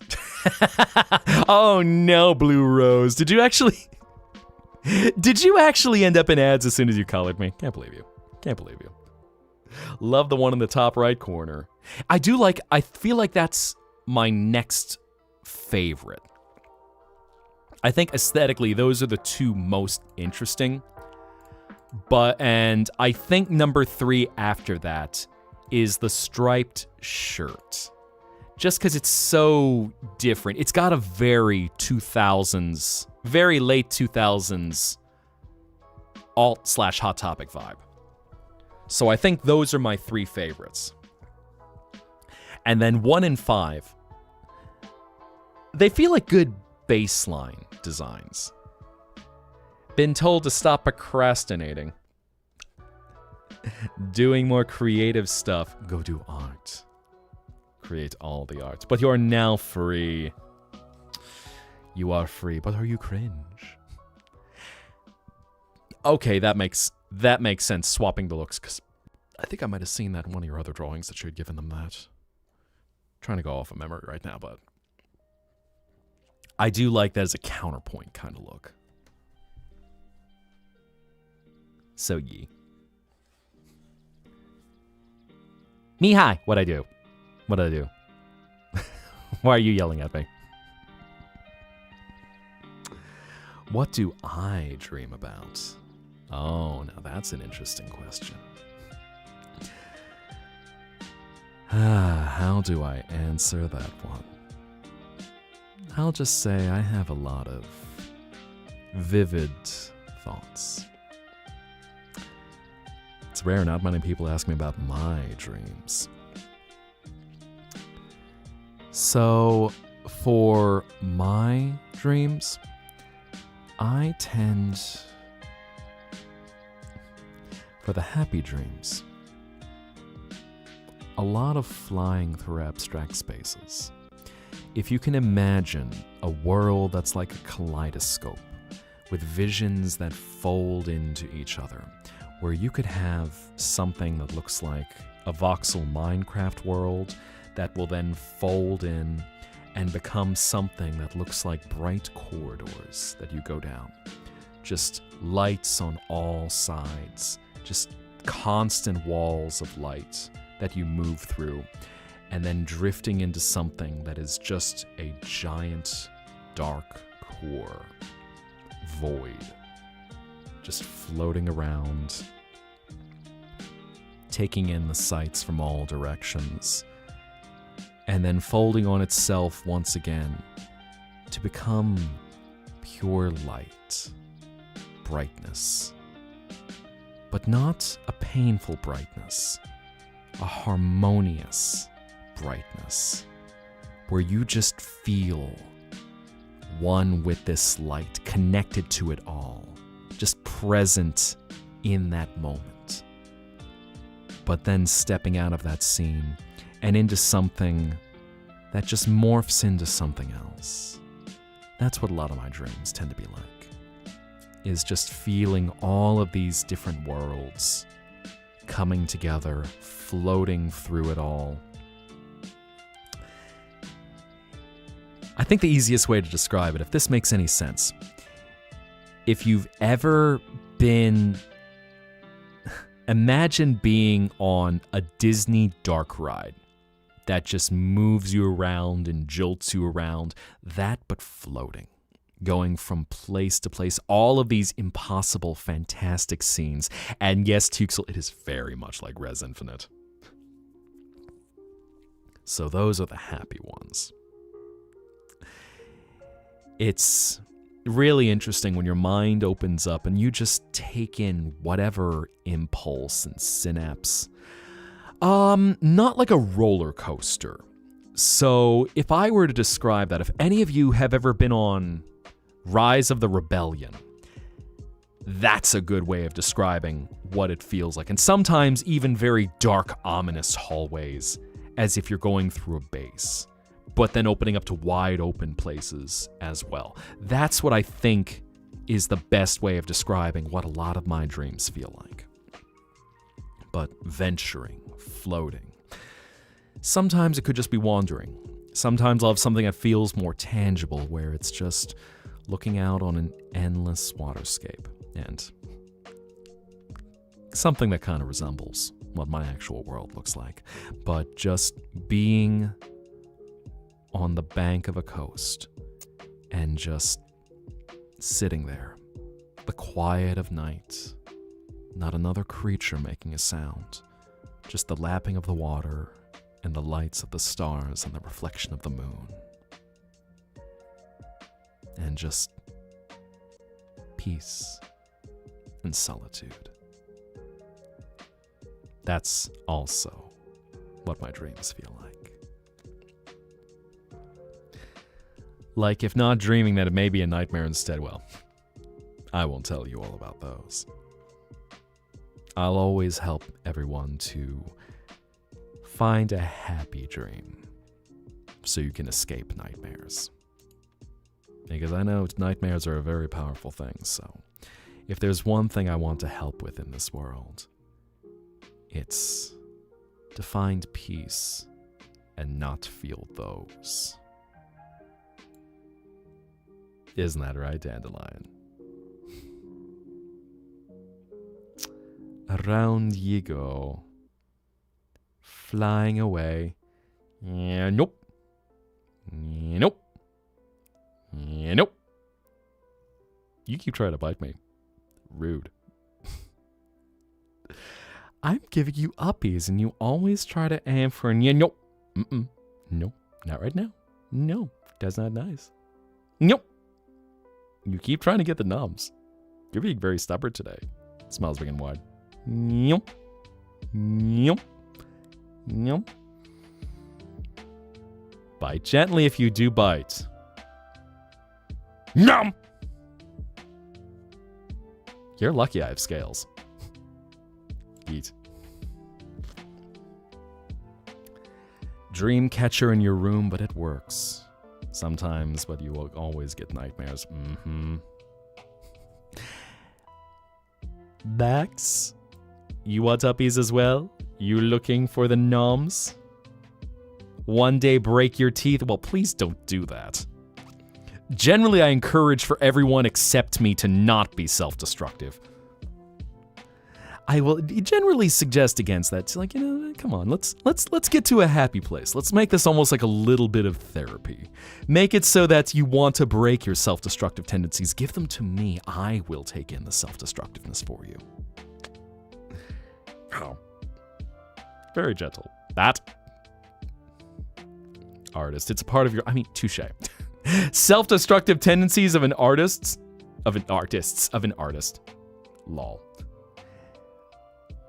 I was gonna say, speaking of which, either noms or licks. Oh. Please don't pull a lad's Caleb move. Oh no. Angel, you might have to link me to which version of Caleb we're talking about. I had some friends who, back when they had Caleb's doctor scenario. Actually, I forget if that was, no, I think it was Dr. Zane. They blend together in my head. Silas and Raphael, I remember well. Xavier. Caleb and Zane I get mixed up with a bit. Yeet. Have I not watched Madoka Magica? No, I've actually never watched Madoka. Doctor was Zane, that's right. Holy heck, the way they covered that scenario. You'll literally wait for the moment that becomes available. I can't believe you, Ash. Can't believe you. 5 collars this time. Still one you remember from middle school. Scared. Found out it's similar to the folklore of Kuchisake Onna. I'm trying to remember Kuchisake Onna. There's a reason you put the lads one. So I didn't know about that Caleb story. Just because I didn't have a chance to ever see that voice actor I sound like, he didn't have a chance to see those chapters. I don't think there was, I know you mentioned there was a crossover in there at one or two points, but I'm pretty sure I don't remember seeing that. Kuchisake Onna. Malevolent figure, Malicious spirit or onryo of a woman who partially covers her face, carrying some scissors, knife, or other sharp... Ooh. Japanese with their folklore, they got some pretty shocking demons. Burdens on one person is bound to bring curses. The split smile.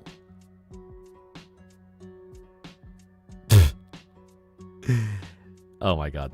Of course, someone was being a bit of a shitlord on Wikipedia, as they include the Kuchisake Onna conversation diagram. Asks, am I pretty? No. Kills you with scissors. Yes. Takes off mask. How about now? No. Cuts you in half. Yes. Slits your mouth so it appears like hers. Well, that escalated quickly. I can break you like a twig. In a fight, right? Right? Wiggles and lickies. The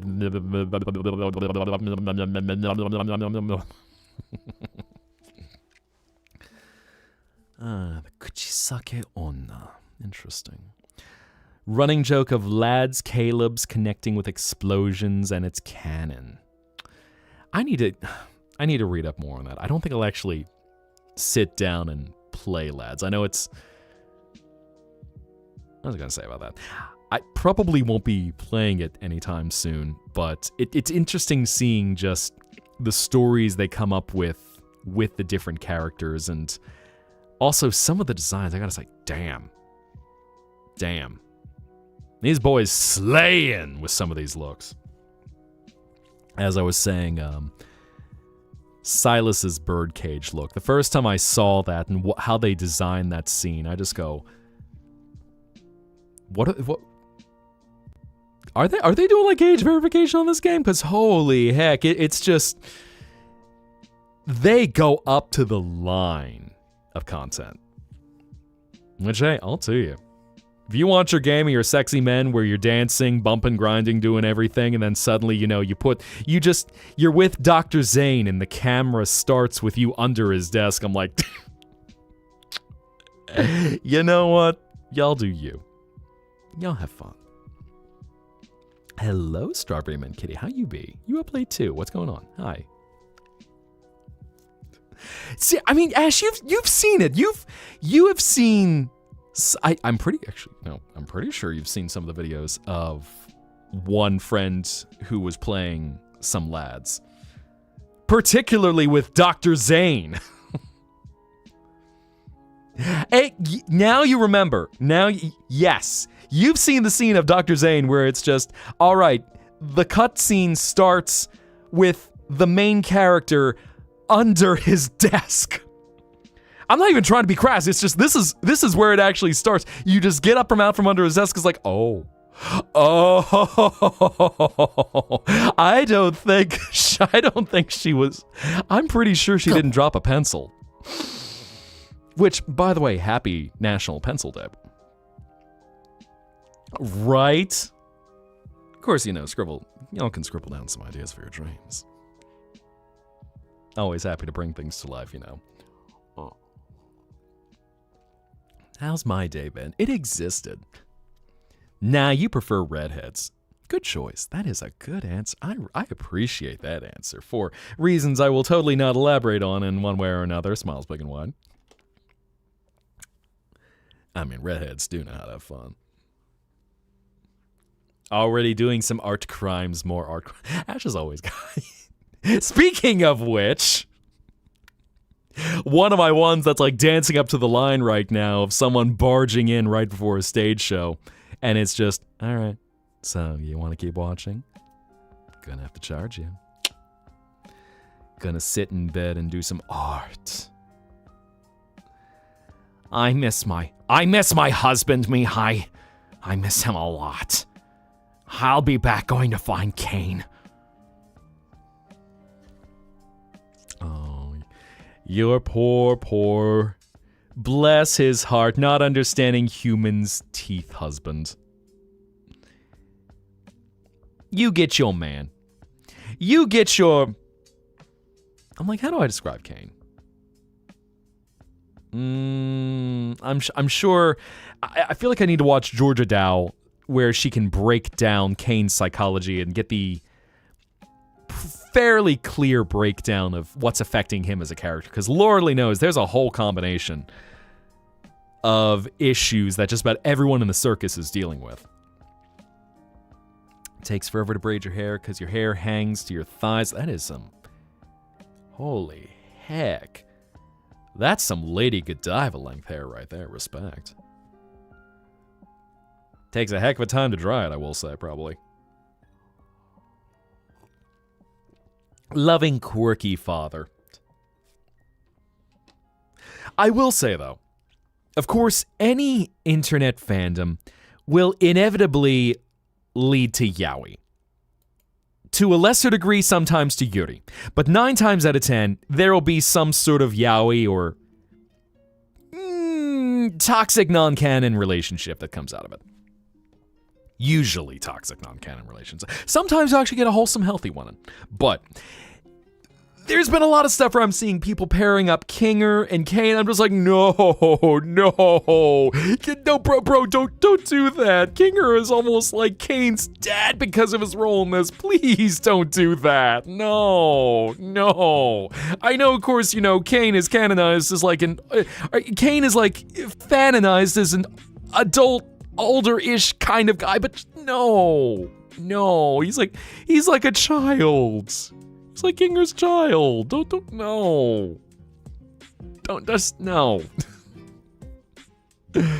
I mean, real talk, when we get into more about Scratch, if Scratch is discussed in episode 9, I'm sure there's going to be some more fandom combinations. Wash your hair like 4 times a week, is it last 4? Ooh. Yeah, that's a lot to take care of. And hello, Mrs. Director of his. Or is that of HLS? Director of HLS, I think. Welcome in. Make yourself comfortable. Yeah, that's... Because I know there's... Any fandom will inevitably have every shipping combination. And I know there's been some that have been strongly pushed as the official ones. So, okay, we've got Zubul and Gangle.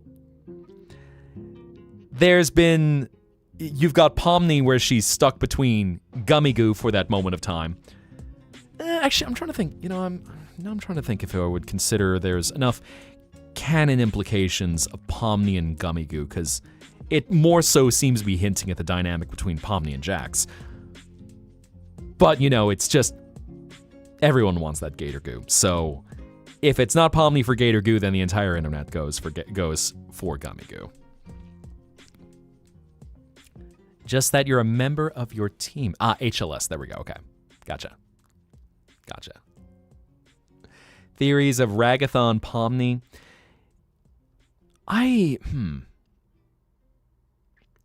I've heard about those theories. I don't know how I feel about what I'm seeing, at least, and what's being shown in it. Like, I was kind of thinking of, minor spoilers, well, this point, Korra and Asami, where... In The Legend of Korra, at the end of the show, Korra and Asami were revealed to be a couple. And Nickelodeon did not want this to happen. So the creators were very subtle about this, where they show them sending letters back and forth and bits of communication, but there was really not a lot that built this up because they had to tiptoe around it so much. And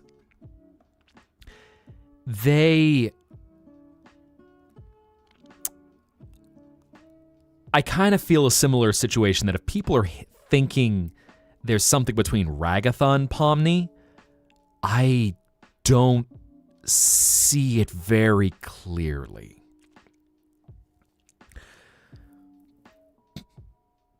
And, with this being around 2010, especially with the big animation corporations, this was something that was seen as taboo. See also Ruby and Sapphire and their inevitable wedding in Steven Universe. Cartoon Network did not want that to happen. And man, was that a thing that, respect to Rebecca Sugar, the way in which she set it up to go, it's too late. This is our only choice with the plot. We can't change anything. Gotta do it. Smiles big and wide. Slowly getting up to get a beepus. Enjoy your delicious beepus. It is rich in moisture. But I'll also say this. I think Ragatha should probably be... If we're talking about pairings, I think of the cast, Ragatha, it's probably good for her to not be anyone. And I would probably say the same about Jax as well. Because Ragatha, looking at her personality, I love Ragatha as a character, and she is one of my absolute favorites. And cheers to Amanda Hufford for how they play her. But the thing about Ragatha, when you look at her psychology, one, she's gone through significant abuse. She has extreme people-pleaser tendencies. She is an example of an anxious attachment style. And so you have 4 types of attachment styles when it comes to relationships. You have... I always forget the... I was trying to remember the correct name. Secure. You have your secure attachment style, which is, all right, you love someone, you're in a good place, you've got a lot of trust. You've got your anxious attachment style, which generally involves someone freaking out that something is going wrong with the relationship, and their way to try and alleviate this is they'll try to be more active, they'll try to be more forward, they'll try to do more things, they'll start, at the worst, they start getting desperate, trying to do all these actions because they fear it breaking if they don't. On the flip side, you got your avoidant attachment style, where when they start to freak out and have issues with the relationship, they remove themselves and don't want any kind of involvement. And your fourth one, the disaster combo, what's called the anxious avoidant or the disorganized attachment style, where someone desperately loves someone and really, really wants this relationship, but they end up in this self-destructive cycle of they are scared to be intimate, and they will freak out in their head because they're pulling back because they love someone and often fear hurting them by taking action. It's usually all these things, usually different kinds of trauma that end up informing, or in the secure case, lack of trauma that informs what one brings into a relationship, and understanding someone's actions if the relationship is not its most stable.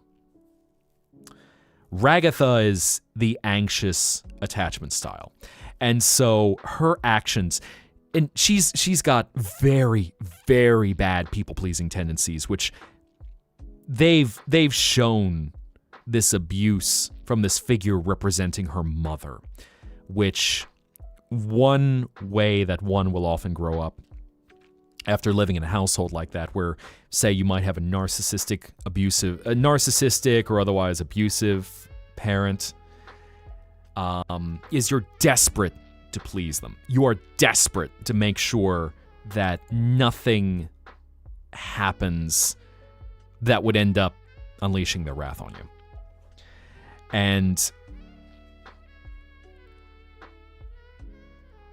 usually it's good to fix these things in yourself. Like this is kind of where Pomni falls into the mix with the members of the Digital Circus, that one by one, she's left an impact to help these, as characterized at her start, very two-dimensional characters, to open up, to find their vulnerabilities, to face their fears, and grow as characters. And Ragatha, it's one that if she were in a relationship, it would be a very unstable one. And I'll say the same about Jax as well. So here's kind of the flip side is, although I feel that there are clearer implications with Pomni and Jax that they're kind of getting at, or at least a very close, a connection, if not necessarily a relationship. Jax is a whole nother, he's a whole nother thing. And yeah, Rainbow throwing out an interesting thing. Theory that Jax is the main character, not Pomni.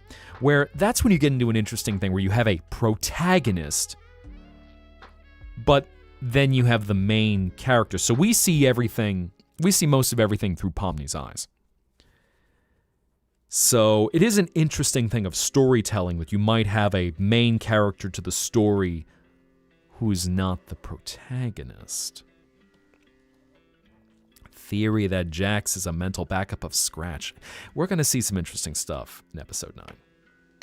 We are going to see some very, well, I'll say, Mrs. Director of HLS, I've seen a lot of, The Amazing Digital Circus covers a lot of dark topics.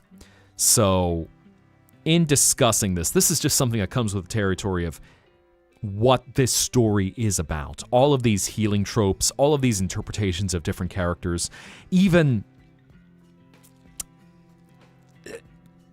looking at all these different interpretations and things and how they play out, seeing if a certain character might call out to someone, and it's a very complex show with everything that Gooseworks has included in it, even down to little details that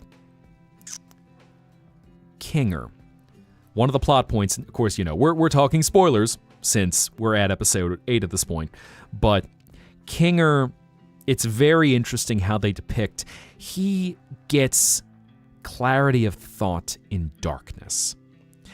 And this is an interesting thing that can reflect on potentially a neurodivergent experience, where often if someone is neurodivergent, I'm just going to say autism for simplicity, they often deal with sensory issues. And it could be something that aggressive light, disruptive sound, offensive smell, unpleasant touch, things like this could all cause an issue. Undesirable taste, cover all 5 of the senses in there. You could have any one of these things that light can be very disruptive, and I know people who personally, if light hits them when they are sleeping, it will trigger a nightmare. Temperature wrong, it will cause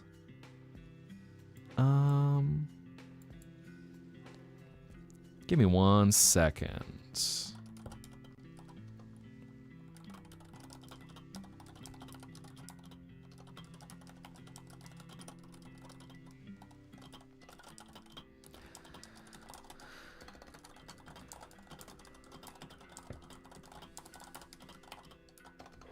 Actually, smile's big and wide.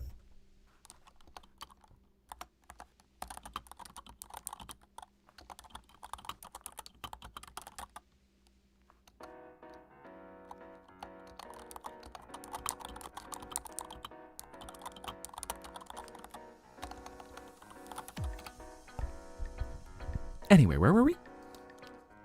Yes, so what's interesting is looking at Kinger and how he's able to think very clearly in darkness. And I really appreciate that. As some of y'all might have been in an experience, think for a second, you might have gone to a school where you experienced the blaring fluorescent lights, bright, powerful, a sickly color in many cases, and just flooding the entire room so that there is no shadow. And with some people, that can become... It'll send you into... It can almost make people feel ill because it's just so much light or so much heat. And seeing that Kinger, where it's played for comedy, where he's out of his mind, he's almost like cartoony and just out there. But then put the bucket over his head and suddenly he's got focus, he's got clarity. He can focus in the dark. And that is an interesting thing that some people do deal with, is by getting their senses under control, they need that to be able to focus. Or say, someone who they need to wear earplugs to be in a crowd, because otherwise the overwhelming impact of just noises and sounds and things causing pressure on the ears and might be an unpleasant frequency that just is too much or something that's too loud. It's interesting that they've shown that with Kinger. At least that's how I read it anyway. Because I try to keep this environment, I try to keep this environment fairly chilled out and under control here, because when you have the blankness of a space, then you can fill it out with something that brings you happiness, brings you pleasure. And some people are better with overwhelming stimuli than others. It sucks because you'll get some people who are like, well, why aren't you okay with this? I mean, this is normal. You should be okay with something that's normal. And then you think about it and go, why is it that this disruptive light or disruptive heat or whatever it is might have caused trouble for so long? Oh, that's right. Literally different psychological wiring where it becomes unpleasant. Where some people, they have almost a psychological aversion to the sun because the heat just feels like burning. So, interesting thing about Kinger, at least, again, as I had read it. I will say I'm curious because we've never gotten a full explanation for why corn on the cob freaks Jax out. Although now that I think about it, with how corns are husked, we ended up seeing Jax with his skin ripped off in episode 8. And it being done to him by Cain is a humiliation ritual. So now everyone is pointing and laughing as they're seeing who he is under his skin. So I wonder if how corn is husked might be similar to that. Yeah, curious how Kinger is more sane with the bucket. So that's what I was thinking, Angel, is that it's a sensory thing, where the lights, the digital circus is overpoweringly bright. And it's so flooded with light that, at least as I read it, is Kinger is he's so overwhelmed on a sensory level by this.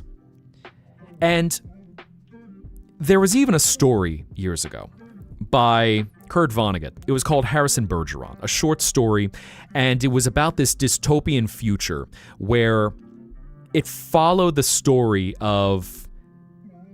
It followed this couple in a society where everyone is perfectly equal. And if there's anything that makes you exceptional, that you're skilled at, you are handicapped so that you cannot use this skill. So if you are a fast runner, you now need to wear concrete shoes to slow you down. If you can think up complex problems, you now have a device on your head that will blare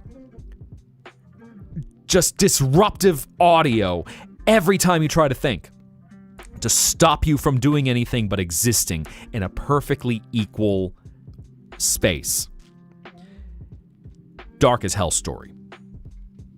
But that's how things read with Kinger to me. Kinger, it's a sensory issue that the flood, just the brightness of everything in the circus is designed to be so overpowering that he can't think. So when he has the bucket over his head, now that he's in darkness, it helps him calm down.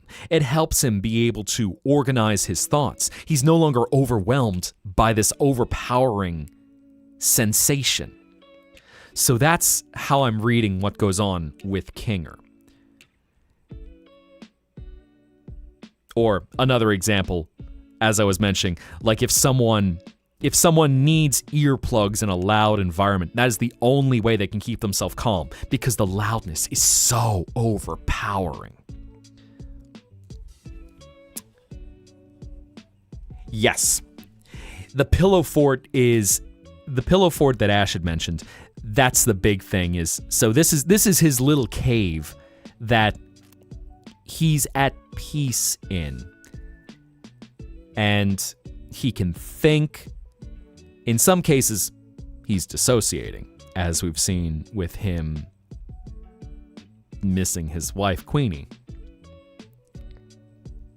I miss my wife, Pomni.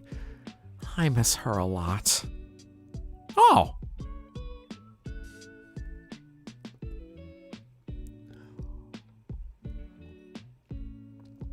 So, yeah. Very, very much a neurodivergent coded experience. That getting that darkness, getting that quiet, it really is, it's hard to convey it if someone doesn't experience it. Like, I know even in my world, I have control over whether there can be sunlight in this world. But this is a place of peace. Ow. And bananas. Lots of potassium. But in this world, the most beautiful and relaxing time is from sunset to an almost sunrise. So, like Kinger, that's what I feel is the best environment for the mind to wander, to dream, to be at peace. Your parents force you to eat bananas. Good, bananas are delicious. You need to get your potassium, get your vitamin K. Right now, being a Kinger right now, being in your darkness room, right. And that's anyone who has dealt with autism or some other variety of neurodivergence. You might have run into that situation where you might have gotten into a fight with someone going, why is your room dark? Why do you like being in a dark space? Ugh, that's so weird. That's so creepy. Why are you doing that? It's for peace. It's for relaxation. Some people function better in dark, cave-like environments. There's even been studies looking at human development that some people were naturally wired to function at night. And in a hunter-gatherer society, those were your night guards. Night guard! Anyway. Those were your night guards who'd keep watch over everyone from anything that might be active at the night. And it is difficult in contemporary society where a lot of it has been structured to function one way. And it's unfortunate because then suddenly you're telling this group of people, no, you need to be like this to function. Have your 9 to 5, wake up at 7 o'clock in the morning, go into a miserable office with blinding bright lights, or blue-collar work environment, factory, warehouse, trucker, whatever the case might be. Actually, there's kind of an interesting one of not being in a traditional environment where you have all of these unpleasant, overwhelming sensory things.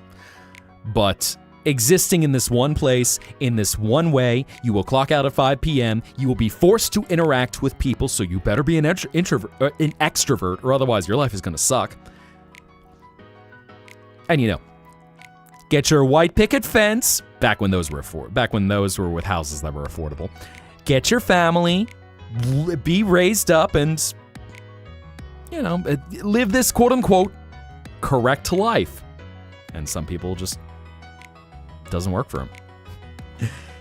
Ask any artist of choice and they're like, sleep schedule? What are you talking about? For an example. Where you'll see some people active at, I know we've got some who are up right now at very strange hours, so hi, welcome. You are perceived. I will not call you out. You are... Of course, I always end up calling out someone as a result, but hi, yes, be at peace. May look like roasted pork every time you're outside. Oh. That's delicious, also unfortunate. Got scolded every time it's 3 a.m. Exactly. So Angel just saying right there, I got scolded every time it'd be 3 a.m. and I was still awake. And for some people, that's just natural.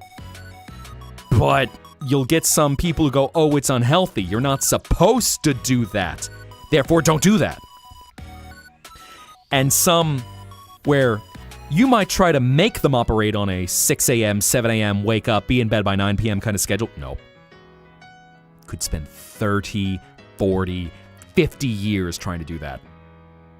And their body's just like, haha, get fucked.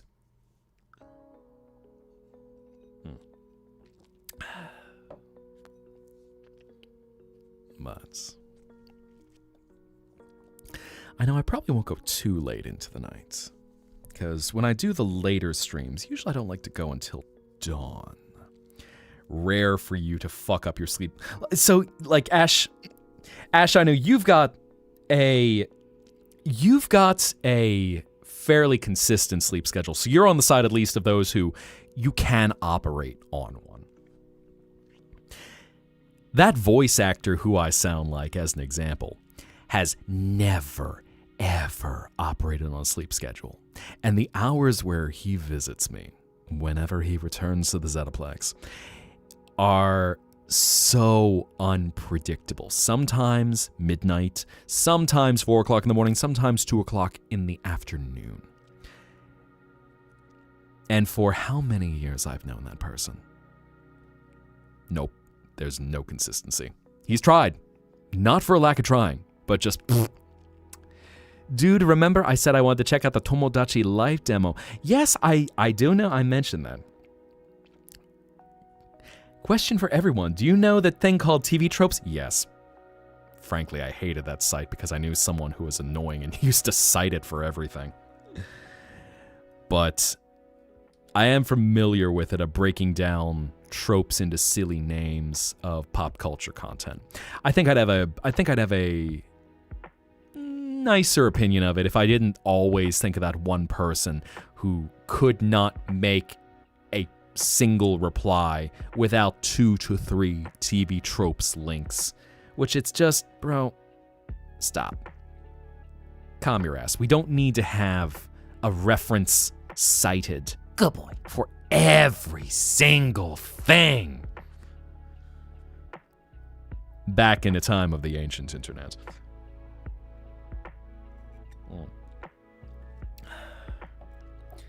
In some theories, why Jax is afraid of corn, or actually it's officially confirmed in episode 5, stems from or reminds him of a traumatic past involving a farm. Yeah, and that's kind of the thing is, what is Gooseworks being open and honest about with the storytelling? So that's an interesting thing I hadn't thought of, that I know when people saw the episode 7 driving sequence, and it involved, what did it do? It involved Jax driving in real life, and some people found out this is some footage taken from someone driving in Missouri. So, Midwest, big corn country. was going to say, next door, you got Iowa and then Nebraska, where corn is practically an identity of this part of the country because of how prominent farming is as an industry. And yeah, Missouri too. So showing this might very well be that Jax has got something tied to a farm, because I've also seen some suggestions, possibly Ragatha too, but that might just be fandom. So we'll have to see where things go, what that farm actually means. Because it might be a weird, irrational fear. There's certainly enough of those. I was thinking there was someone who, in a much younger version of the internet, became very well known. His name was Alililia, and he was an interesting person, very neurodivergent, and well aware of this and open about it.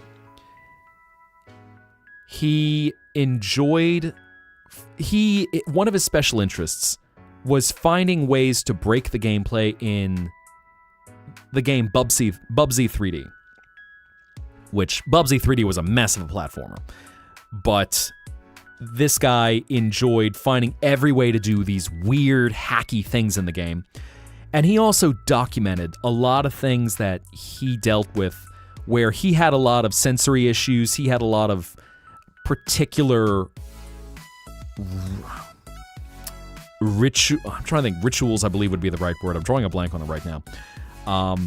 He had some rituals that he would do when he was consuming food a certain way.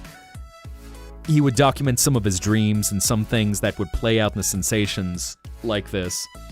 And fascinating mind where he documented all of this for people to see it. And even showed he's now, I believe, approaching 40 or in his 40s, where he is in life at this point, and seeing how the mind of someone like this plays out. So he would document in some of his dreams, like what was called a mud dream, where it was just a dream of him in infinite realms of mud. And wondering if Jax and the corn thing, if it might be an irrational fear, something like that. It's interesting, because I don't know what Gooseworks is going to get at, if that'll come back to be something. In good story writing, you have the concept of Chekhov's gun, that, as Antonin Chekhov wrote his plays, if a character had a gun, by the end of that play, that gun's going to get shot. So it's probably going to come back to us to understand, oh, this is the significance of the corn. Might not be very explicit, but we'll see what the point of this is by the end of this.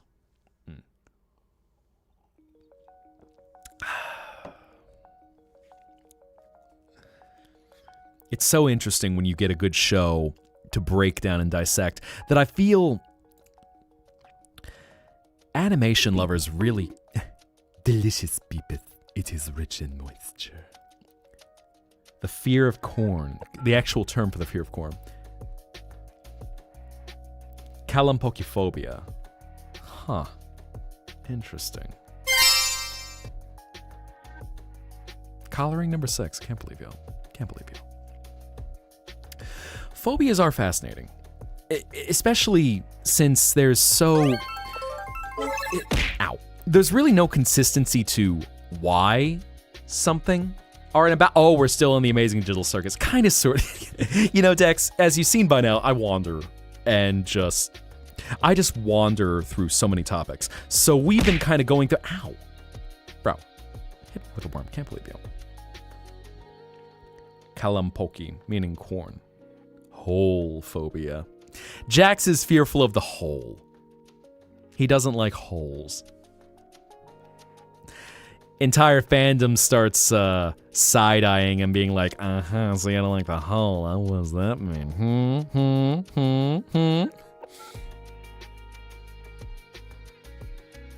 Oh yeah, and true phobias definitely be a thing. Let's even think of an easy one, like arachnophobia. a lot of people have a fear of spiders. And they don't like to... I was trying to think how best to describe it. But they're weirded out by the shape of a spider, by the aesthetics of a spider, by the movements of a spider.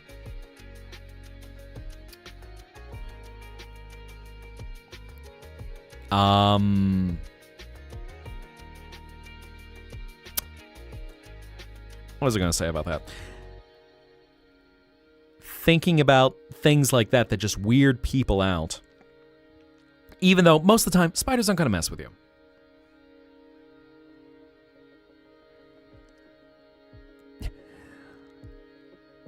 Rainbow, I'll just say this. He was...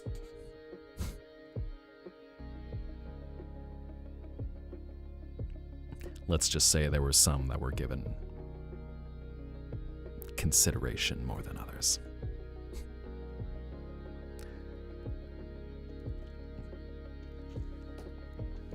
Certain ones would have never even been given an opportunity to get something like that. But as I was saying, even though spiders, most of the time they're not going to mess with you. And it's probably more likely an accident or some weird circumstance to get a spider bite that might cause, actual injury. Or the sensation of just the spider walking along. It's like, little legs. But it is interesting seeing some phobias that, understandably, it can take a while to become comfortable. Hi, Bethany. How you be today? Welcome in. Make yourself comfortable. Hi. Yeah, claustrophobia. There's another good one. Oh, hi, Virgil. 4:25 and you don't want to sleep? Well, at least rest your eyes. Find some peace in this place. This is a safe getaway from it all. Oh boy, I'm always happy to provide an escape for you insomniacs. I hope that by the end of the night you do feel your eyes start to get heavy, so that you can drift away to a peaceful dream, in one way or another.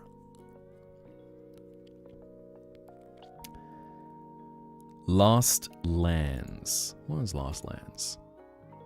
I don't know what Lost Lands is. Do I know what Lost Lands is? Yeah, claustrophobia. There is certainly a really good one.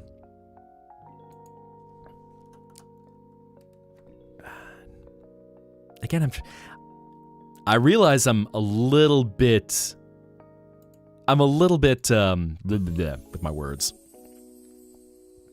Acrophobia, fear of heights. Yes. That certainly is one, because especially if you've got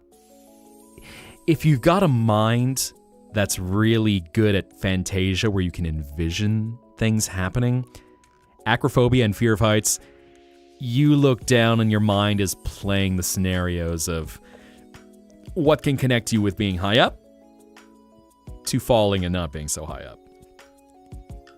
That's a legit, very good example of a really hard phobia to overcome. Chased in situations that are awkward. Trypophobia, yep, talking about that with the fear of holes. There used to be a lot of trolls where they would take an image of a lotus flower, or lotus seeds, and they would copy-paste that onto things, because lotus seeds are seeds in these little holes, kind of look like a pomegranate.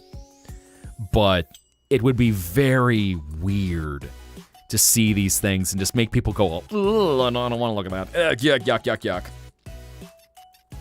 So it's kind of an interesting thing how seeing something that just looks wrong can send your mind into a freak out. Differing degree. You might have some that they'll have an extensive freak out. You might have some that's just like, ugh, I don't like that.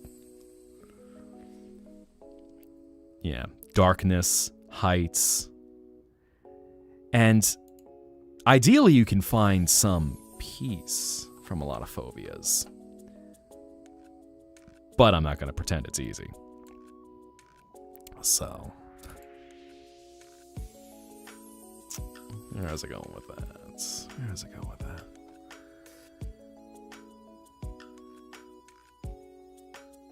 Scream at a pattern of holes.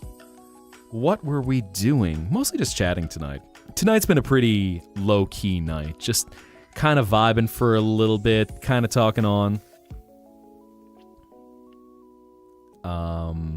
Fear of dogs called cynophobia. That's unfortunate. Which I can understand it, particularly if you've ever gotten bitten by a dog. But even then, well, I'll 9 times out of 10, I'll be a dog apologist. Even if a dog happens to be abused and raised in an unhealthy manner, which is unfortunate. Me showcase. Oh, my. Yeah, I know, I'm describing things like the lotus flower photoshops that people use to exploit people's trypophobia and really just weird them out. I won't get too graphic with it, but usually they would add things like these lotus seeds on human skin, which had this really unnerving effect. Cats, it's ailurophobia. Ah, interesting. SpongeBob. It means he's afraid of Santa? Scandalous. No, we appreciate Santa. As long as you're on the nice list, and I know all of you have been on the nice list. You don't do anything to get on the naughty list. Well, nothing seriously naughty anyway. It's like cheeky naughty versus... Well, I won't go dark.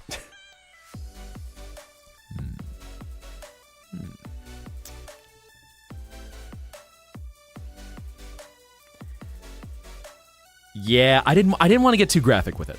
Unfortunately, I know theater of the mind is a very powerful thing. Maybe a little naughty. Oh no, how are we talking naughty? Are we talking like Freaky Fred kind of naughty? Or are we talking like indulgent, oops, I bought a thing, I shouldn't have bought it, I am not really... Thalassophobia. Interesting.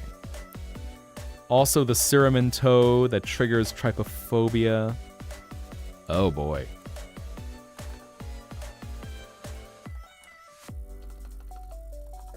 The cinnamon toad. Okay, oh, the common Suriname toad. Let me take a look at this. That guy looks like a candidate for Flat Fuck Friday. Oh, I see why though. Yep, we're not. Nope. Nope, we're not gonna talk about that. Nope. Oh boy. Oh god. Yep. Nope. That's that's certainly a sight. What a beautiful day today. Looks up a Suriname toad. Long story short, they have a really interesting way of carrying their eggs. Hemophilia. Now that's a common one. Because some people are certainly off-put by the sight of blood. And it can just weird them out to see flowing blood in one place or another. Anyways, silly Tomodachi life memes. I know I was almost about teasing your potential VGen that might be coming up in the future, which I know you've already dropped some teasers about. Yeah. Fear of needles and injections. Didn't expect us to end up on this. You know, I hope you all enjoy. We really do wander through just topic after topic. And just all trying to find some fun thing to discuss. But for some reason, no, I recommend that. I'm not going to even jokingly suggest it. I will just say the Suriname toad, if you've got trypophobia, it will trigger it very badly. So, yeah, I'm not gonna, no. I will discourage that. Lighter note, who's excited for the Super Mario Galaxy movie? I'm trying to process that because I know our first teaser, Bowser is revealed to be about a furry artist. He's not just musically inclined, he's also artistically inclined. Dear God, the guy is just furry bait to the extreme in how they've written him for this movie. Mama Rosalina, oh boy. Rosalina is bae. Rosalina is one of my favorite characters, and she's just so elegant, she's so serene, and just the calm, composed mom energy. Rosalina doesn't need to show that she can kick your ass. But she will kick your ass, and then go back to reading a story to the Lumas. Kind of thinking of watching it to get the micro popcorn bucket, or get everyone's favorite demon puppy plushie, which, I'm not gonna try to sway you one way or another, but I'm totally gonna sway you one way or another. Get the favorite demon puppy. Get that sparkle dog. Treat yourself and get that little sweet dog that weirdly has anime girl hair for some reason. New realm called Realm of Mythos with 2 long-haired Calebs. Ah, more lad stuff. Chat, should I ever get an alt look where I look like one of the lads' boys? Which lads' boys should I look like? Who should I style myself after? Do I remind you of any of the lads' boys? I know I'm not quite getting into heavy panting and egging you on to go farther. May you be yeeted. I can yeet you into the sky. Where are you, Virgil? There you are. Away you go. Yeet! Away ye go into the skies. What was I saying about that, though? Ah, yes. So before I got derailed onto lads, God of Annihilation Zane or King of Dark Knight Xavier. Ooh. I was gonna say, God of Annihilation Zane. Is that the new one? Is that new one where he's got all sorts of armor, but an exposed chest, of course, because, you know, sexy male love interest. God of Annihilation. Which one is that? 6 months ago. God of Annihilation Zane. Damn!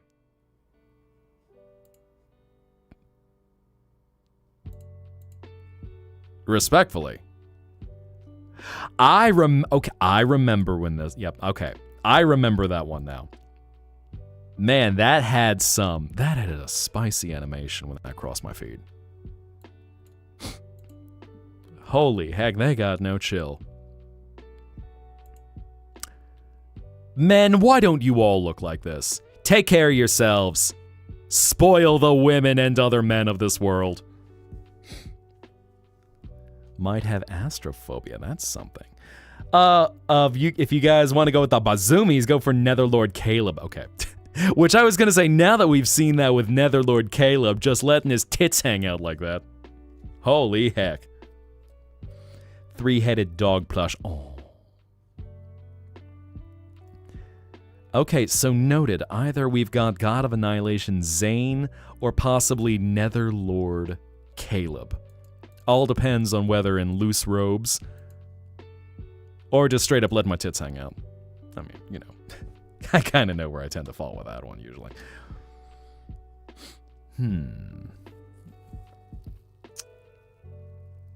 Or, that's right, or Dark Knight Xavier. Let's see how Dark Knight Xavier looks again. Or Xavier. I think they say it as Xavier in the game. When they give all the Okay. Okay.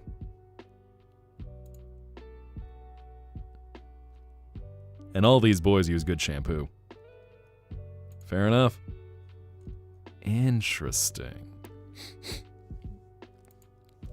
Ash saying Netherlord Caleb. I see sus brows in your general direction.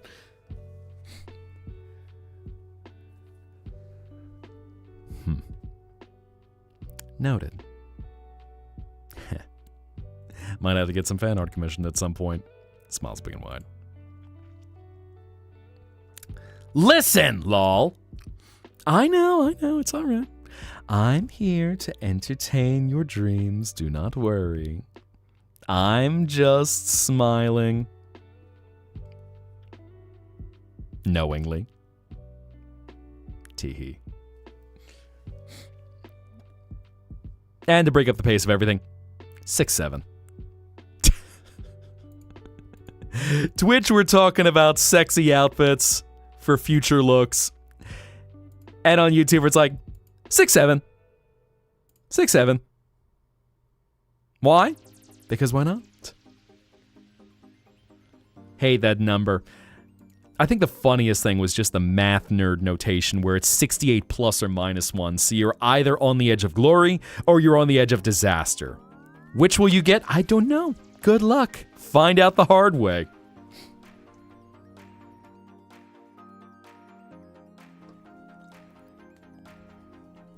But, and I probably won't be going too much longer. I think I might see, who do we have right now?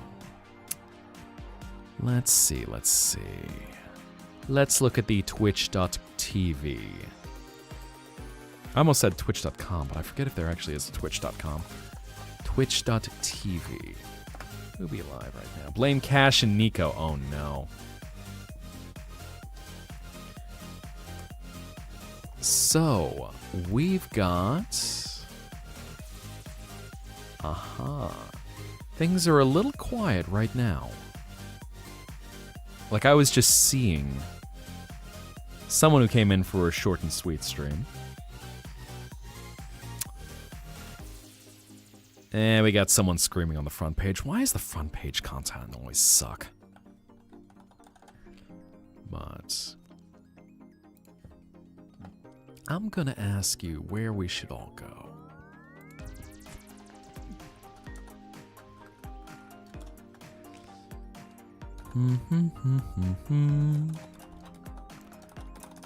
Where can we go? Where can we go?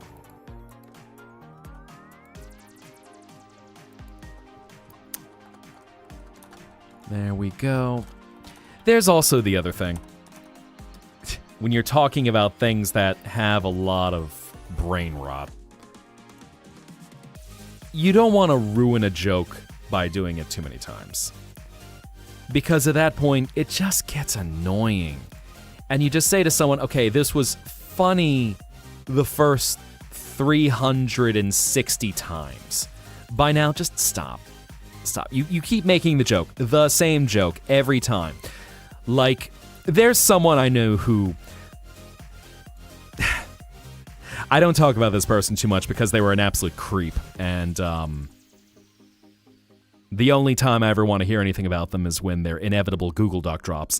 But they always used to use the vocal stim. It's a little baby. Or, yeah, actually... A little psychological healing. I'm finally forgetting some of that asshole's vocal stims. But when you just have something that's ruined because it's done every bloody time. Oh my god. Ugh. Appearance of Mermaid Raphael. The color scheme. Interesting. What does Mermaid Raphael look like? Let's see. Mermaid Man Raphael. What's this broski look like? Oh. I'ma be real with y'all. Those of y'all who watch Jay's streams, pass that on to him. Because, dang. I really appreciate the character design they do for this one, for this series. But I definitely see what you mean, yes. That is a close... My god, is this why you all say I smell like fish? Taste like fish? Is it because I actually have the aesthetic? Am I a dragon merman? Am I actually merman coded? Amazing. Fascinating. Honestly, whenever I say, oh, hi Pomni. Oh, hi Kane. What's the image look like? I know I don't have...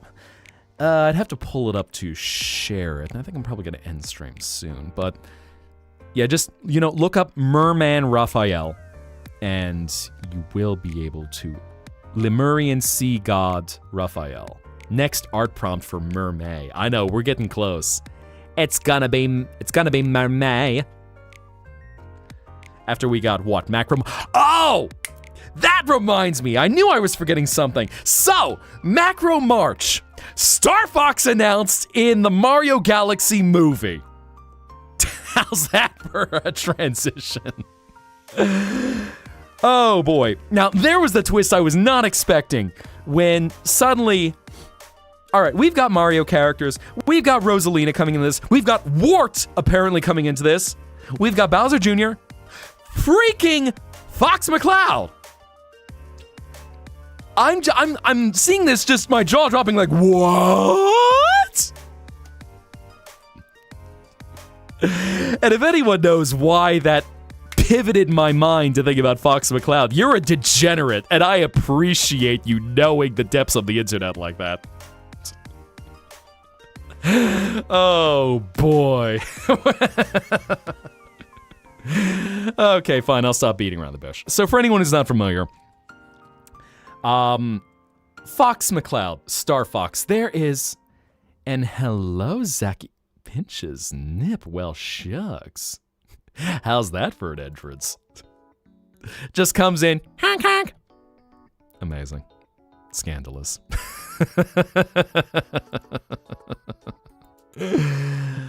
But anyway.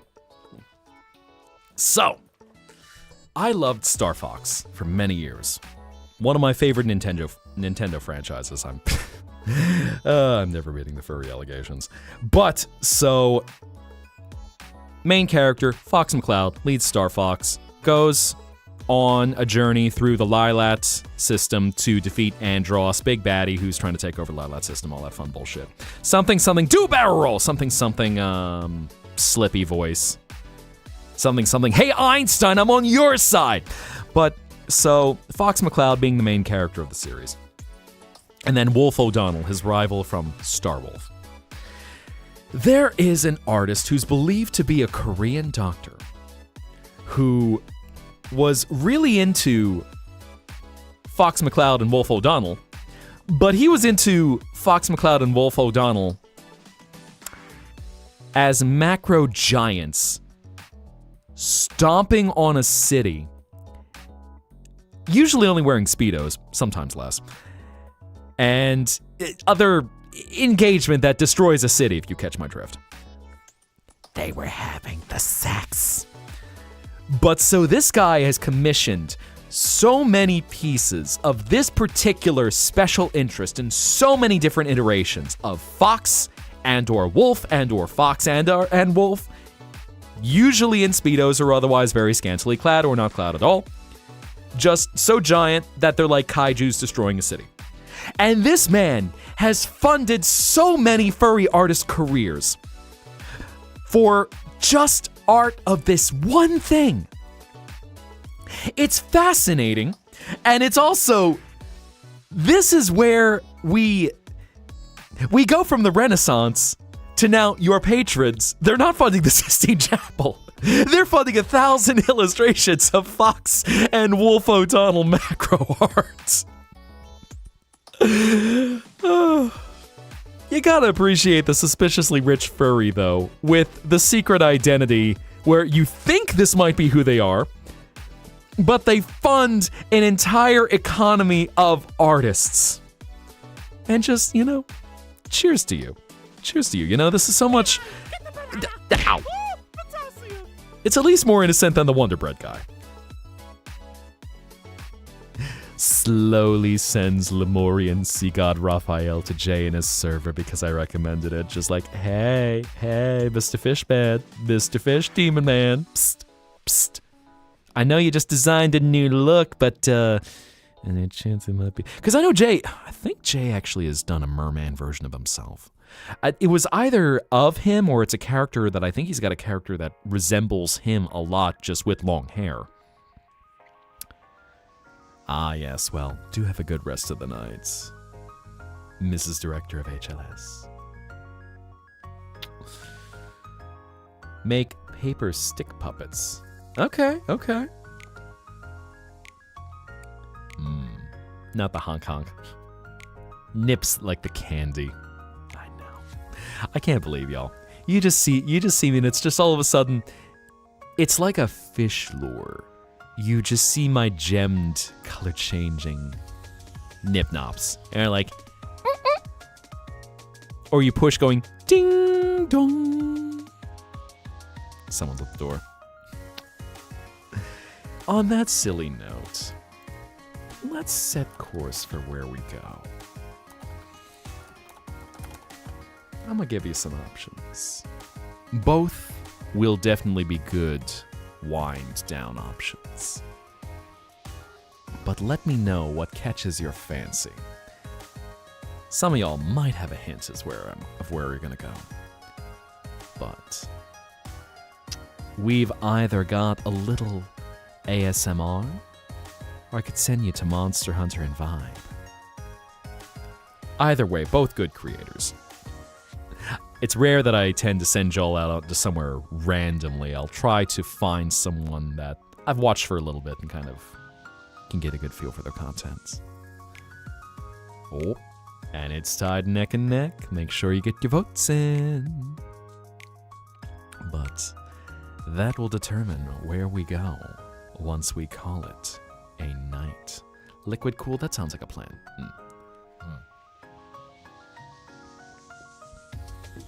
Stay hydrated, y'all. Hydrate or dehydrate. As I said, I don't want to see any of you all having self-destructive tendencies. You give that to me. I will internalize those for you. And then some Holy Week errands. A deal I can't refuse! Perfect. All right. Well, get your votes in, because we're getting down to the last few seconds. Whatever you determine, I will be happy. Your job has been done. Now you go back to drinking more Beepus. Delicious. I need to get a sponsorship from Beepus for this. God only knows I promote their soda enough times. All of their products that are rich in moisture. Everyone just sees fresh Beepus, they want Beepus. Oh God, not the cringe. Someone please.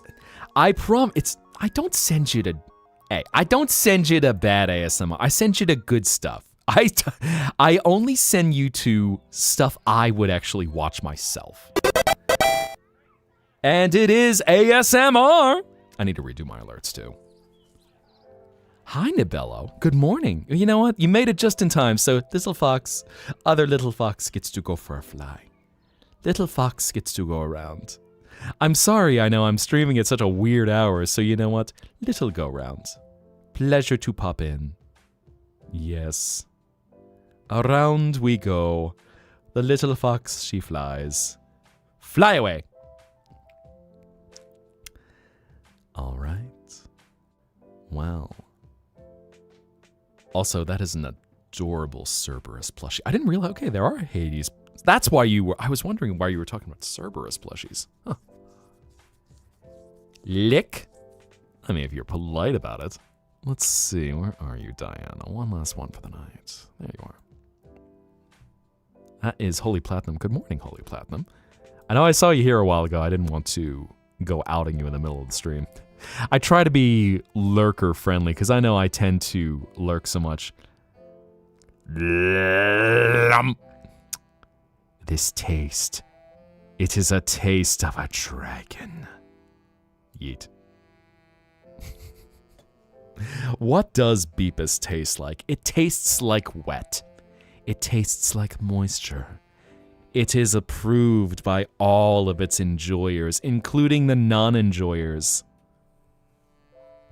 Stonk and Beepus go up, taste and Beepus go better. Everyone loves the taste of fresh Beepus. It tastes like Beepus. Tastes like fishy dirt. Oh my god. I do not... I still can't get over y'all thinking I taste like fish. Y'all think I taste like... where do you get... I think... Yes, just because Jay is the fish diva. Just because he is the funny abyssal sea demon that he is. You're like, ha ha ha, Mihai, you taste like fish. I don't taste like fish. Can't believe you. Can't believe you. Bat. All right, then. Well, let's get ready to wind down.